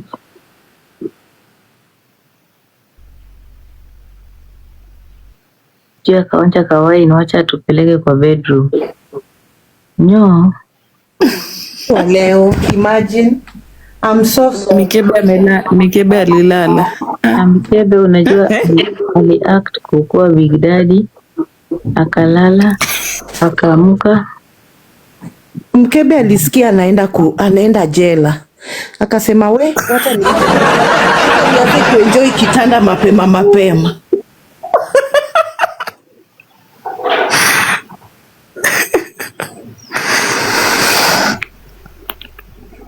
Oh no. Malaria kwa babaya. Diana, just before. Sorry. Hata sijaenda bed, niko tu kwa kiti hapa nimejifunika. Unajua kitu Diana, just before Siraj left, I was pondering on what he said. And for a minute, my heart went out to Pesh. You know, reason being, she flew all the way to see this person who, in our eyes, we think she's obsessed with him, but to her, she's in love with him. And then imagine for someone to treat you like that. You know, umetoka mbali, anakuambia toka, he's not even giving you time for the person ule anafaa kukuchukua afike. Do you know that is so traumatizing? Honestly, my heart went out to her for a minute and I was just thinking like, oh my God, how would I feel? Imagine flying all the way, leaving your children, and then mtu anakufanyia. Unajua, you know, that was humiliation, Diana. Big Daddy literally humiliated that woman. So, to be honest, on this one, may the best lawyer win. That is all I can say. Because you know what? They both had the opportunity to stop the nonsense, but they still wanted to prove something to the TikTokers. Because, unajua kitu Diana, on this second occasion, Pesh alikuwa akuje quietly waonane, aende wapost picha tu tushangae. Oh my God, so you mean Pesh went back? Kama asharudi Germany, they would have surprised us, done something differently, you know. But hii shida ya ati every opportunity lazima mukue kwa kamera, it is so bad, very bad. I don't understand that the relationship yenye Big Daddy na Pesh walikuwa nayo. Sijui kama hiyo ndio inakuanga kudinyana ama kuaibishana. I don't know, because the first time it was all about shaming each other and being very violent on social media. This second time it was about Pesh mwenyewe kudhalilishwa. Like, I don't understand. Hiyo ndo love ni siku hizi mko nayo. How does anyone who even love you disconnect your Wi-Fi? Diana, yani, Diana, can you just imagine ukiwa Pesh, you've used your money, umenunua ticket, umekuja, and you really are into this man. And I can even my mind went to when she was hit with the tripod. Can you imagine the disappointment on her face? And even vile aliambia Big Daddy, it's not that serious.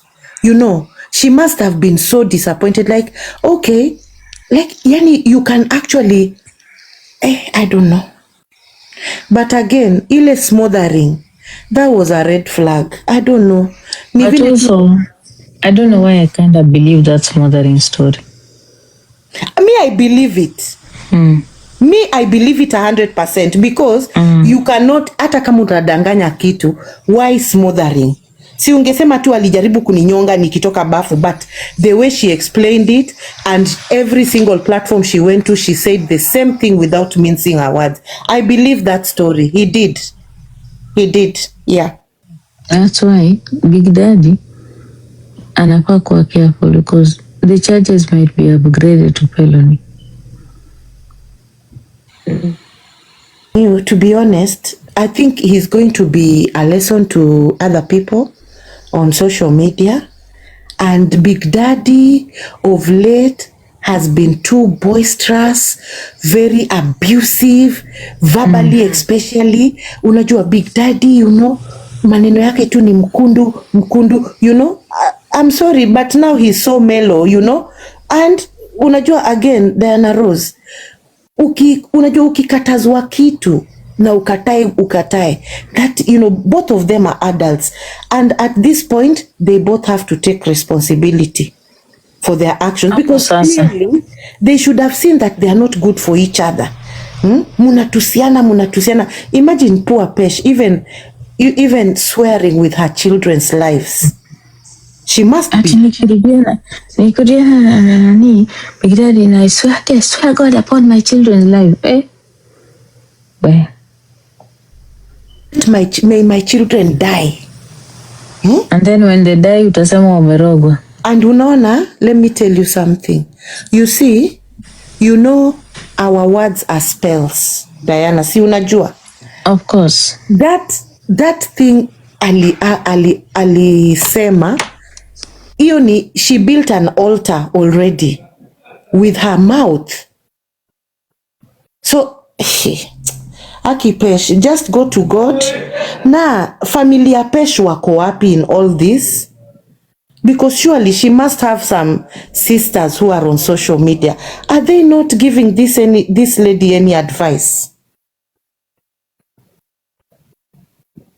Mamlin, kama alienda kuchukua revenge, I think this time Biggie was not having it, unfortunately for her. And he made it very clear. Aki guys, ubede unaweza kubali mtu akudhalilishe hivyo? It's not possible. Alafu unajua Bigdaddy ako na pattern ya udhalilishaji yenye iko so open, so public, so humiliating. Bigdaddy anajua kudhalilisha wanawake. Hii ni profession yake. Diana Rose, look at her watch. Ati you are trying to co-parent with this man. Na huyu mtu ulikuja kumwonyesha mtoto, alafu anatupa suitcases zako nje na nguo. And then you still go back? Surely? Yawa Diana, ama ni mimi niko old fashioned. But anyway, to be honest, as again, when you are being abused, you don't realize. You always keep hoping, oh, he's going to change. Oh, he said he's going to change. That's what happened. So again, I can't blame them. I can't blame them. But pali Bigdaddy yuko, when he has his 5 minutes to himself, I'm sure he goes to the shower and the tears flow freely. Because this is a situation that he could have avoided. Yes, Mamlin, he's a covert. But again, I don't think Biggie is a covert. I think his grandiousness does not make him a covert. I can't remember what they call the other one, but Biggie is too grandiose. Always talking big. I can't do this job. You know, I'm in America. Look at what I'm wearing. He's so grandiose. I don't know. I don't see him as a covert. Like, he doesn't hide his traits. He doesn't hide his traits.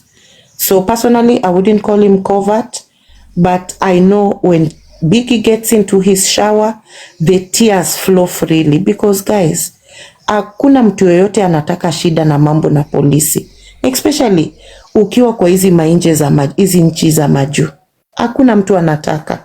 He knows yuko kwa blanda, but again, I give him grace. At this point, we don't know who is saying the truth, but aombe sana. Kama ni hiyo kufast, kama kuna mountain huko aende aombe. Aombe mpaka yani a sweat, because he needs those prayers, guys. This is not gonna be a walk in the park. Kwani nimeacha hapa nikiongea peke yangu yao? Hapana, niko hapa. Na mimi nataka kutoka actually. I'm just gonna leave a little bit, then I come back. But by the time I come back, I will not be normal, so don't even bother. Nataka kutoka. Guys, Mama Larry, wacha mimi nishuke. Hakuna recordings unaweza wekea watu hapa.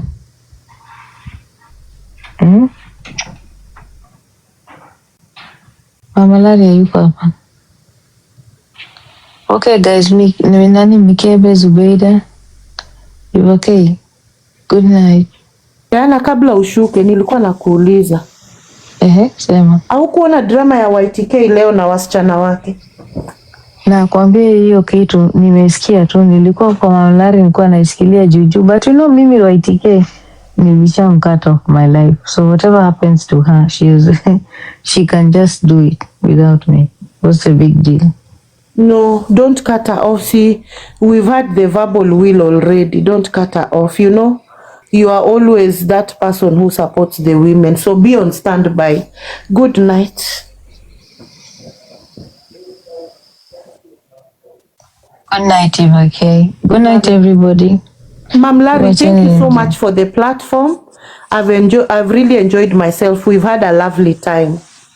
Thank you so much. Good night.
Laleni poa guys. Good night, Mama Laria.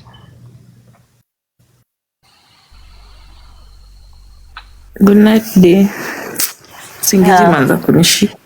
Hata miacha nishuke. Tuonane. Bye. Thank you. Lala tu. Funga tu live. Kuna kitu kwa. Okay. zika hata moja ama wawili. Unajua kwa nini haikufanya? Hiyo naye ni I take it back. But you know, but you are taking back what you don't need to take it back because it did not go anywhere. Do you know why?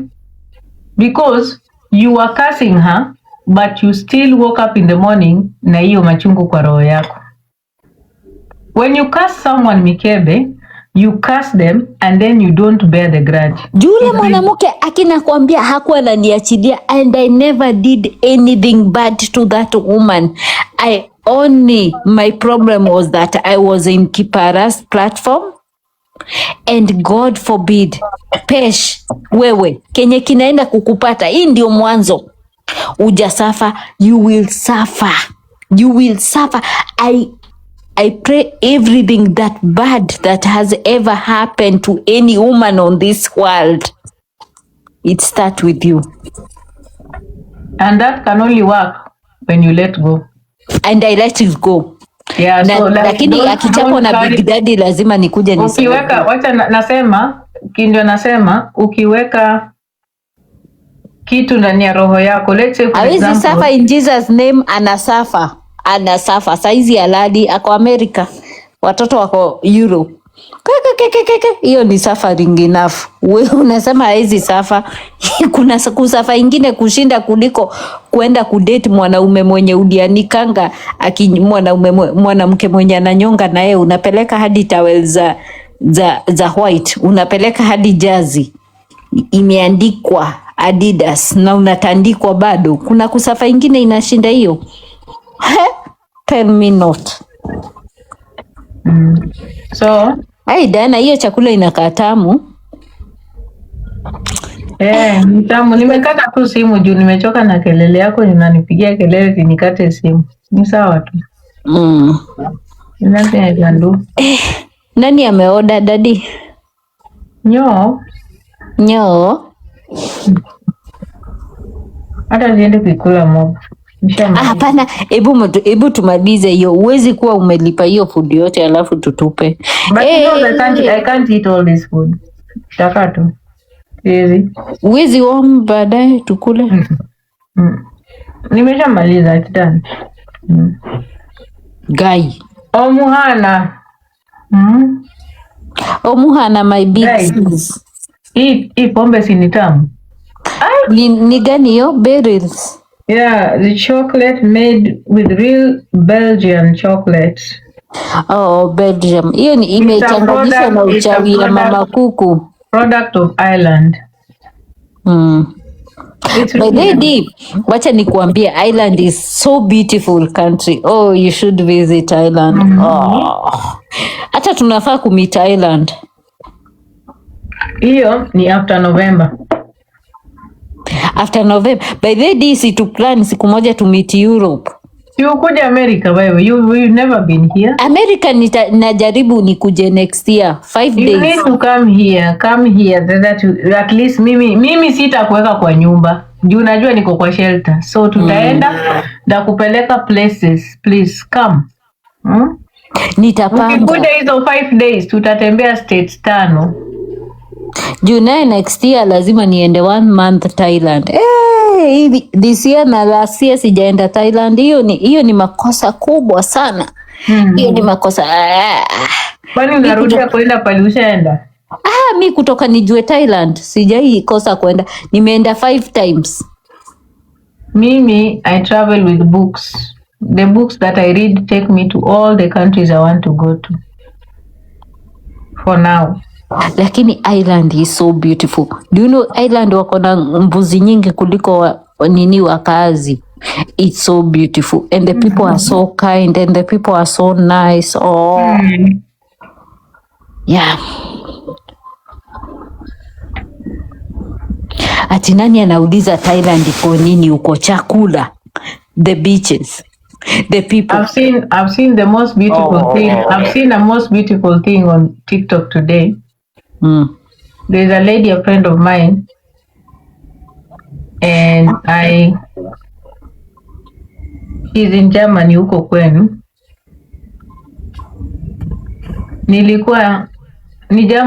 Nilikuwa nimekosa kumwona for almost 1.5 years.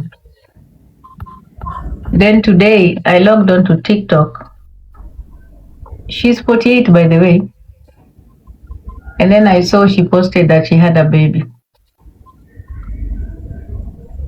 Then this lady has tried to get pregnant for several years. Like for as long as I've known her, she's always wanted to have a baby.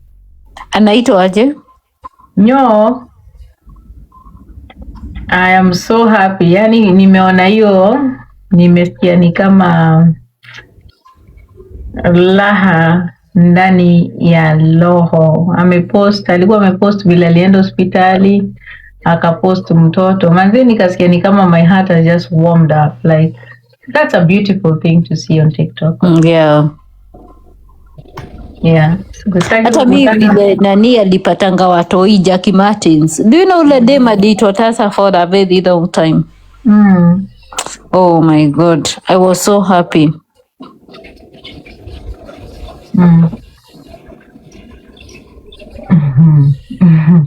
Nadia wewe. Mama Lali amelala. Hata huyu Salira Good pia amelala. Alikuja na mioto kumbe akaenda akalala. No. She's a young girl. She's very fiery. I've seen her timeline. She's very fiery. She talks about the government a lot. Very fiery. I've seen her timeline. She's a firebrand. Namwona ako nini? Ni Gen Z. Unajua hii ni hiyo ni wa Gen Z. Gen Zs are like that. Ako fiery. I think this is my first encounter with her. Sijui kama tumewahi kutana popote. I don't think so. Wow. Ukienda through her timeline, she's you can see her content. You can clearly see she's very fiery. She's also very young also. Kwani amedrop? Sani nikaa amelala. Gordon Thomas sasa. MJ. Gordon Thomas unajua alikuwa zobu wa kipara. Nyo. Alikuwa natuma zile gari za vumbi. Hey, by the way, Gordon, sijaona hiyo gari siku mingi. Hebu nitumie.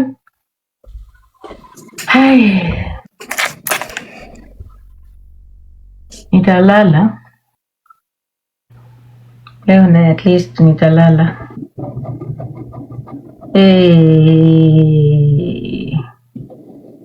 Akuache haki tafadhali, akuache.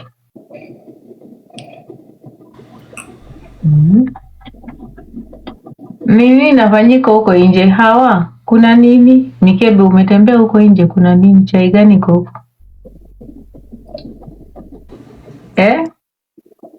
Mikebe ameenda kuangalia samaki wake. Hello, by the way, how have you been? I've been doing well. Last time I told you I was sick, Diana, for 3 good weeks. I think it was COVID. Yeah, it has been around that then. Yeah, so I'm moving from the 8-hour shifts, and now that means I'm gonna be getting into work way more earlier than usual. So I won't be able to be doing more TikTok lives. How does it affect you with the time change? You know, now it's getting bright.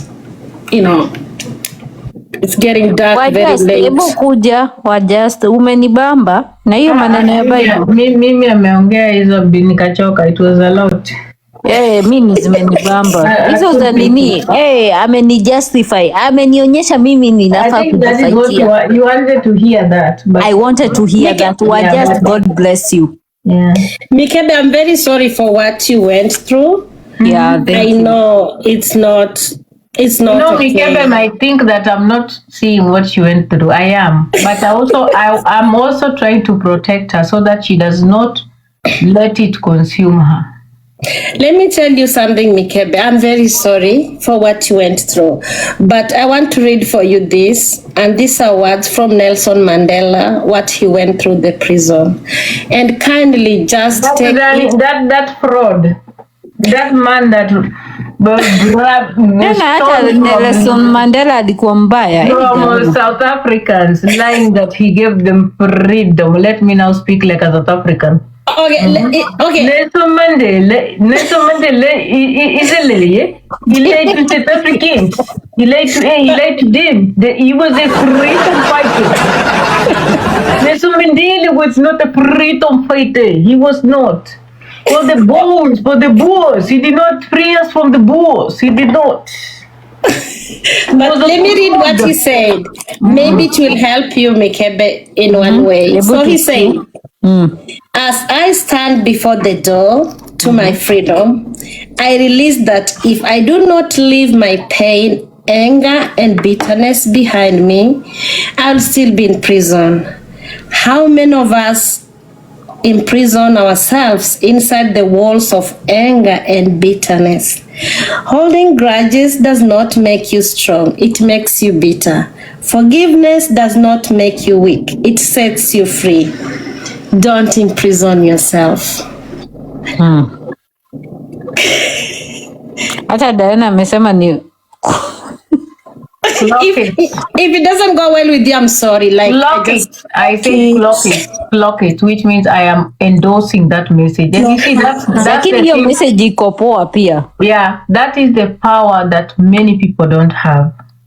You know, mimi unaweza and I know that I'm different. People are all different. People also consume and keep and process pain differently, which is okay. Mimi, you can do something to me and hurt me.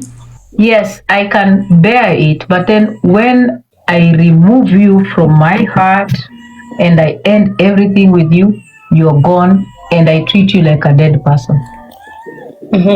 That's me. I don't keep things inside of me like that. You understand? Like, because I have realized that that is giving so much power to the people that hurt you. Because whenever you see them, they control your emotions. Whenever anything pops up, you feel like they are in control. Now imagine saa ingine wewe uko na hizi feelings za uchungu na yeye hatajali. They don't even know you're going through that shit. No, they don't. They don't. So like you are relieving anguish, anger, and rage constantly. Yet you are the one that is hurting. Like that's the thing I don't want, because mimi I feel like I can get angry and then niskume itoke na huko.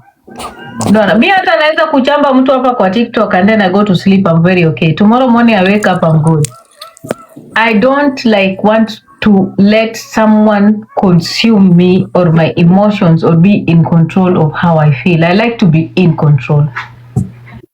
That's just me. I want to be in control. I don't want anybody in control of my emotions, because then they take away my autonomy.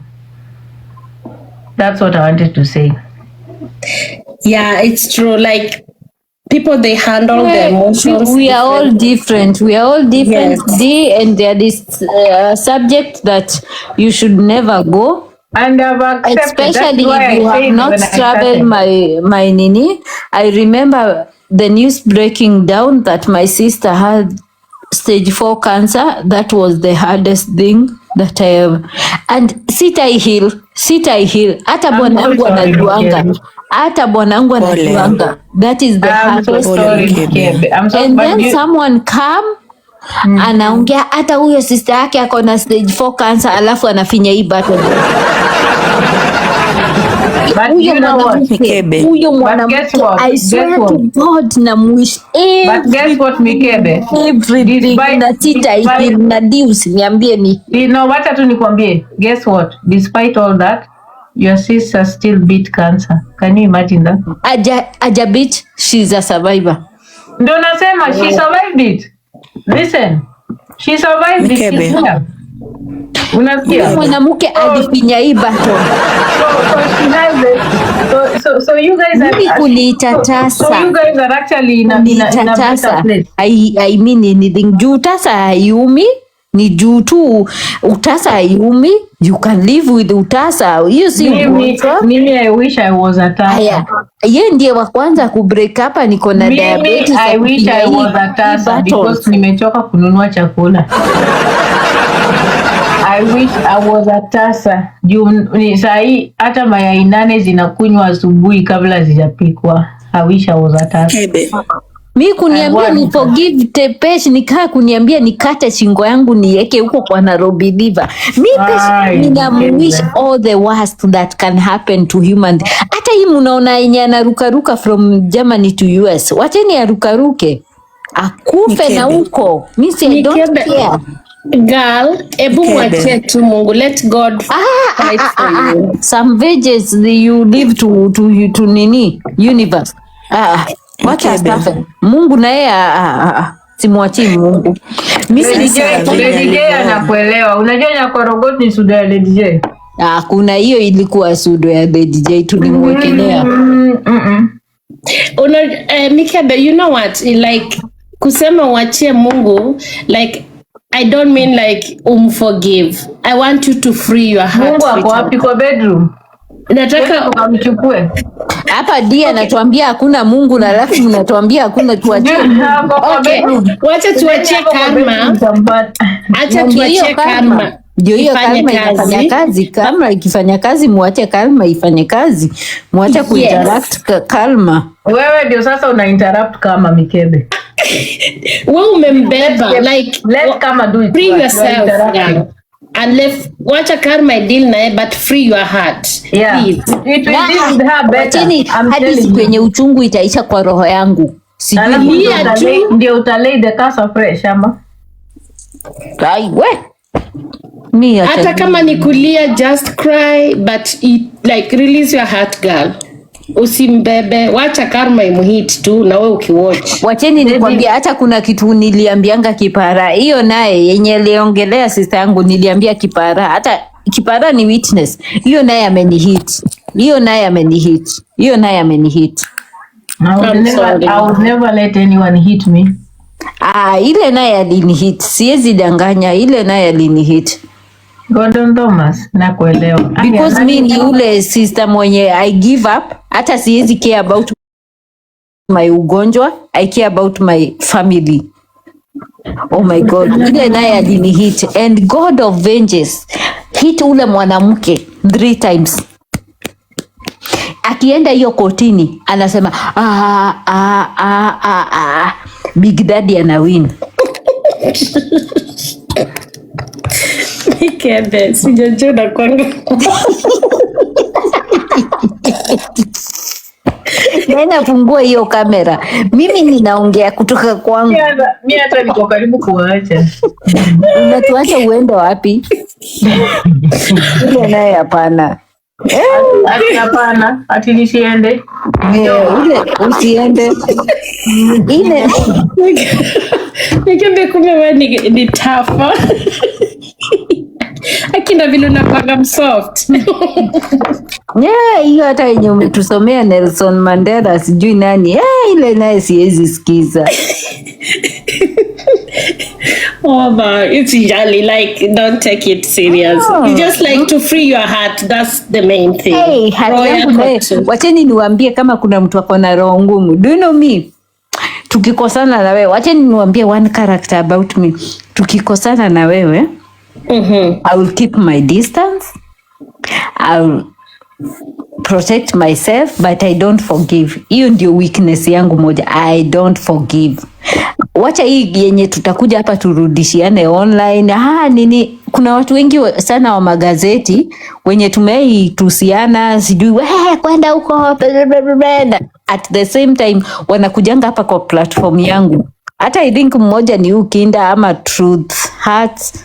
Kuna watu wengi lakini hawajai nitachia anything sensitive about me ama mimi niliwa hurt na hata mimi Kinda alikuwa ananitusi kitambo.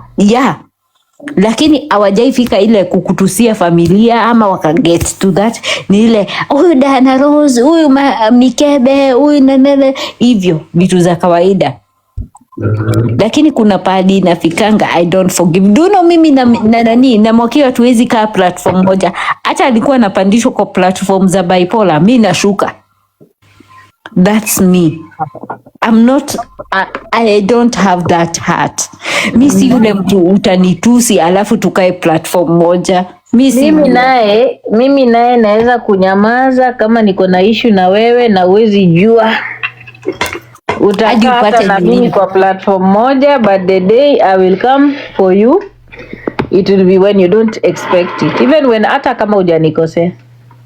Me, I can tolerate you and you think that everything is fine. And I'll just deal with you once and for all na iishe. Mimi I don't nini siwezi nika na alafu nikishabalizana na wewe imetoka tu kwa roho yangu and that's it. Mimi honestly me I'm one person when I think I can even sleep in one bed with my enemy.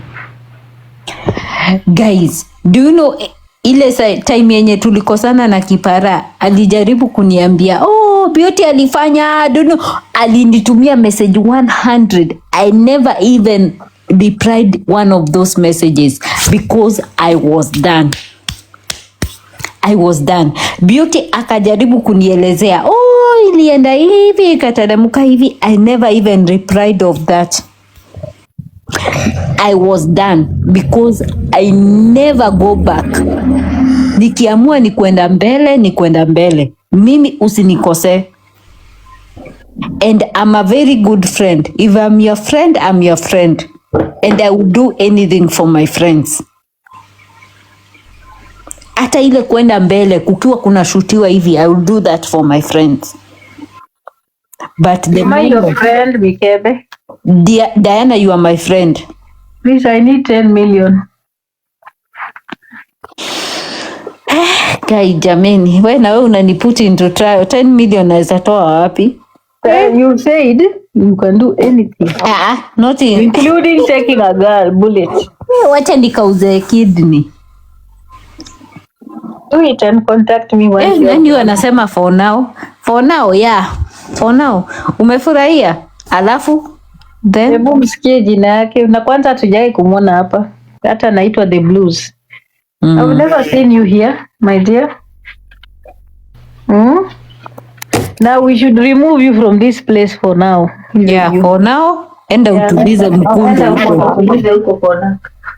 Kwenda huko, unakuja kwa spaces za watu na kona zako.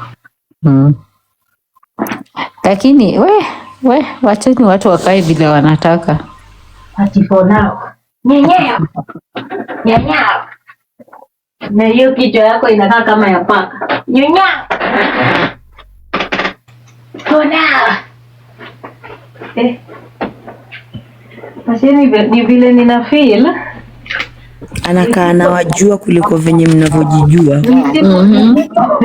Imagine. Nyanyao. Nyanyao. Tada.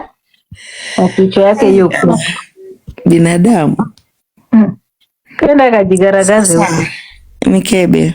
Kwani wacheni niwaulize na sijauliza kwa baba. Hawa amekuwa. Hebu goja Hawa ongee na Nida. Hawa, how are you? Ongea. Unajua Hawa ni driver wa bipolar. Sasa Pesh alifinya hicho kidude cha kuchekesha. Juzi watu walifinya wangapi? Acha nipe nyongwa nikitaka kusema namba. Wengi. Mwache Mungu.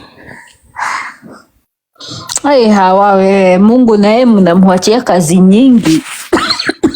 Mungu ndio sisi ametuleta duniani, anatuhukumu kwa kila kitu. Lakini wewe unatuambia tumwachie Mungu, tukifika kwa Diana Rose anatuambia hakuna Mungu, tutaachia nani? Huyo tunayemuita Mungu na huyo mwenye anamuita si hayuko. Huyo ndo atadili na yeye. Atamlipia one. Mbona mnanieka ina? Mimi nikimwachia Mungu hapana. Una create tu. Just create your gods. That's what you do. A lot that has happened for a long time from the time hizo time za Herodes sijui. Hata Moses na watu wake wengine walienda wakacreate Mungu wao. Mwenye alikuwa in a form of a cow with gold akiana ngona. All those stuff. Wacheni mwambie kifua unasema afanyikiwe. Nani unamwambia mfanyie? Create your gods and let them do. Let your gods do the things they need to do. Wacheni niwaambie kitu. Exactly. Ninavaa nguo but hata macho yangu haione. Unaenda wapi di? Sikuwa unatoka. You realize Yani hii Baileys ni saitani guys, hii kitu hii. So Gordon Thomas amelala Nyakwara. nani anamtaka? Nyakwara anauliza ati Gordon Thomas, samaki ilikuwa iende wapi ikipeana lift? Nyakwara gani? Nyakwara yupi? Kwani Nyakwara ni agot, unajua ni chua list kabisa. Diana unaenda wapi? Very toxic woman. Very toxic. Na yeye unajua ni mtu wa kindukuru. Na ujue yeye atoangi mchango wote. Atoangi pesa yote kwa. Atoi kwa pesa yote. Aki unajua nimerealize like vision yangu iko blurry. Sioni vizuri. Juu naangalia hivi vibaya. Si ndio nimerealize sioni vizuri juu nimevaa milioni sana vaa nikarealize vile nimeenda. Gordon Thomas, si upande hapa utupee mawaidha. Bedina napendanga nini za Gordon Thomas. Our bless na knowledge. Then I have a question, sorry. Atatuuzia nini ya 13 million, uniulize 13 million tutatoa wapi? Apartment. Juzi alikuwa anatuuzia hapa apartment ya 13 million. Mimi nilimwangalia nikashtuka. Uncle D, renew your heart me. Itabidi ni renew time yetu, sio time yenu, utakoma. Ni mtu anajiita Uncle D. Uncle D ni rafiki yangu. Uncle D, how are you? Wewe ni mtu Uncle D. Uko aje? I have a question for you. Oh yeah, yes. Hey. Hizi sarakasi zinaendelea. Especially niko kwa Bigdaddy. Utakuta we have ladies bado wataenda kwake. Kabisa. How can you advise those ladies? Like they know very well. Mimi wataenda kwake na sahi ako na dem ndani ya nyumba. Nani ako na dem? Bigdaddy si amekuja akiwa na dem. Nimefikiria mnasema boyfriend yangu. Mamani. So Bigdaddy, kwani una wivu hujamini? Bigdaddy ako na dem mpya. So like lakini if there's a man that has courage in this country, ni Bigdaddy. You know the thing, ladies tuko na shida ama ni Bigdaddy ako na shida because we never learn or what? Like it's not, let us not the Bigdaddy problem. No. Let's not blame the women. It's Bigdaddy to behave well, it's Bigdaddy to respect women, period. That's all. Every woman that approaches Bigdaddy and associates with him, when they are normal, they come out abnormal. something is not right. Like No, I don't understand. He's just an abusive man. Hizi vitu za kujaribu kusema it is not right. No, Bigdaddy is an abusive man, period. So the women that associate with him come out of the relationship when they are abused and used and their self-esteem is depleted. That's all. Why can't they avoid him? Like some have known, like most of the women that have known now Bigdaddy, and we'll find them going straight to him, knowing his character. Bad men that are abusive, have you? Ujai kuwa na marafiki wenye unamuongelesha unamwambia aache kurudi kwa mwanaume mwenye ni mbaya anampiga lakini anarudi huko. Ama Nimewahi. Yeah, that's the same thing. Apply the same analogy. That's what's happening to these women. Because once you associate with him, once amelala na wewe, you become abnormal. None. Unaanza kubehave very funny because ashaingia kwa I wouldn't be shocked kuona Pesh amerudia Bigdaddy. Kwani ni kesho? It won't surprise me. It's possible. Si kesho. Haya, Gordon Thomas, chukua mic. Anyway. Hiyo naye ni si kesho. Hiyo naye ni very soon. Wow.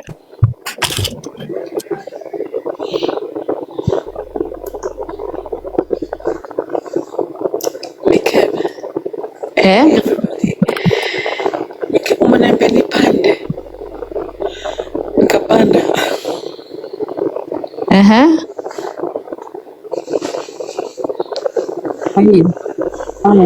Nani? Hawa. So, I was selling what? Sema ngoja mtoto. Nilikuwa nasema how are you doing? Huyu Paula ni nani? I'm good. Paula shi ni nani? Hata sijui. Amepandishwa na nani? Paula shi shuka chini. No. Tuko list yangu. No. Haya, Gordon tusalimie. Habari zenu? Poa. Aki nani? Niko poa. Kwani uko wapi? Mimi? Niko kule naishingi. Tunasikia makelele. Oh, I've got a fan on. I'm old. Uko menopause, kajoto kana kuhit. Kama mimi. Nakwambia, ati ni perimenopausal, sijui ajuza wa UK, si unajua? Those kind of things. Nimefanya mpaka mgongo inaniwasha. Mimi nachukia menopause. Lakini di unaenaje menopause na 40s? I think it happens. It's called perimenopausal. Looking for your family. Ai? Guys, I have to go. Nawapenda nyote. But hiyo inakujanga kwa miaka ngapi? Di unaenda wapi? Unatuachaje? Perimenopausal can start from the age of 35. Nenda kwa job. Ninaitarudi kesho asubuhi. Okay. Okay. Unaenda job? Sawa. Hebu tuone vile Nitakuletea gari ya vumbi soon. Washa kamera tukuone venye unakaa. Hebu washa kamera. No. Pengine utaletea gari ya vumbi. Kiasi. Sijavaa suruali, nimevaa very light lingerie. I'm just going like that. Alafu najifunika na blanketi nisiele. Kwani leo di ulikuwa uingie job? Nasema niende kwa job, si job. Kiati. Ndio nimesema. Yeah. I'm going to his place. Na sasa ukienda kwake unatuacha. Na si twende na wewe? Nyo. Ai. Utamute. Tuweke kwa kibeti. Uniende na nyinyi ndio nishtukie nimeunmute vile Musau leo alisomewa na umeona hiyo recording Musau amesomewa na bibi yake akiwa kwa live. Wacha. Musau alikuwa amepanda live ya Jacqueline. Sio alikuwa tunitusi. Hapo bibi yake akamwambia wewe si ukaange hata na wanaume wenzako. Haya. Wake sijui saa yote sijui alisema vitu mingi za familia karibu 3 minutes akisomea Musau alinyamaza chi. Haya. Na ange drop. Si ali drop. Akina Jacqueline imagine walikataa hawakumute. Can you believe it? Lakini Musau is too much. Huyu bibi yake amekuja juzi US ana need time. He's too much. Na hivyo ndo vile ikawa aibu kwake. Hata Jacqueline baadaye akajaribu kumvuruta juu kwa platform akakataa kupanda. Hiyo ni aibu. Saizi haizi tuambia anything. Tutakuwa tunamkanyaga na hiyo. Hebu nitaitafuta. Uitafute ukwe tukakuwa mkanyaga naye. Akiongea tunamwekea hiyo. Bibi yake ameshaanza kumea pembe. Na amefika juzi iwe. America si ni land of pembe. Mapembe utapata tu pembe. Na venye huwa akikutusi wana adabu, anakutusi ukutusi. Sasa alikuwa is too much. Sana imagine venye huwa anaongea kama wenyewe. Nyamaza. Okay. Bibi yake maswali 3 hapo 4 5 akashindwa kuongea. Nakwambia nasi alikuwa mkali huyo mwanamke. Unajua jamaliza 1 year Amerika. Akimaliza 1 year atakuwa anaambia mzae aoshe nyumba, aoshe vyombo. We. Amerika si mchezo. venye wake na kelele. Alimsomea mpaka akaongeza na Kikisii. Meanwhile, I space T A attended A L space D A Wapi huko? O N. Gordon Thomas Nyakio. Gordon Thomas, ulikuwa unatuuzia nyumba ya 13 million. Tutatoa wapi sisi pesa? L Hii live yenu siko na maajabu. A T I J I O N. Imagine huyu mwanaume baada ya Ibu akuja atupee chai. Gordon Thomas. Mikebe. Mimi niliambiwa nimetoka Kenya juzi. Dr. ni Mary hawa. Na mkumke nilikuja na sausage 100. Ndio huyo, hebu nitumie sausage Gordon Thomas. Utanitumia? Nikupe address yangu. I can send you one package. Mimi nimekuwa nikikula sausage kila siku na kama I need sausage. Hebu nitakuinbox. Me I don't care. Lakini UK to Germany si tutalipa tax? Ama? Did you I don't know. I don't know also. What do you mean? I mean they're frozen. Cause on Ebu tuangalie nini kutoka UK to Germany utanini pesa ngapi, hata kama ni hiyo tax tutalipa. Utume na express. Mimi ni sausage. Thank you thank you. Yeah. Unajua chakula naye inafaa kwenda the same day. Yeah. Hata Nyagot by the way, watu wenye mko Germany na mnataka kusupport Nyagot, ananitumianga samosa. They are so sweet. Zile samosa Mikebe. Na zinafika the same day. Mimi nilitoka na before nikaenda Kenya, nikapigia driver wangu nikamwambia ukinichukua airport uko na sausages zile safari pork sausages kama zimepikwa zikaokotwa tena.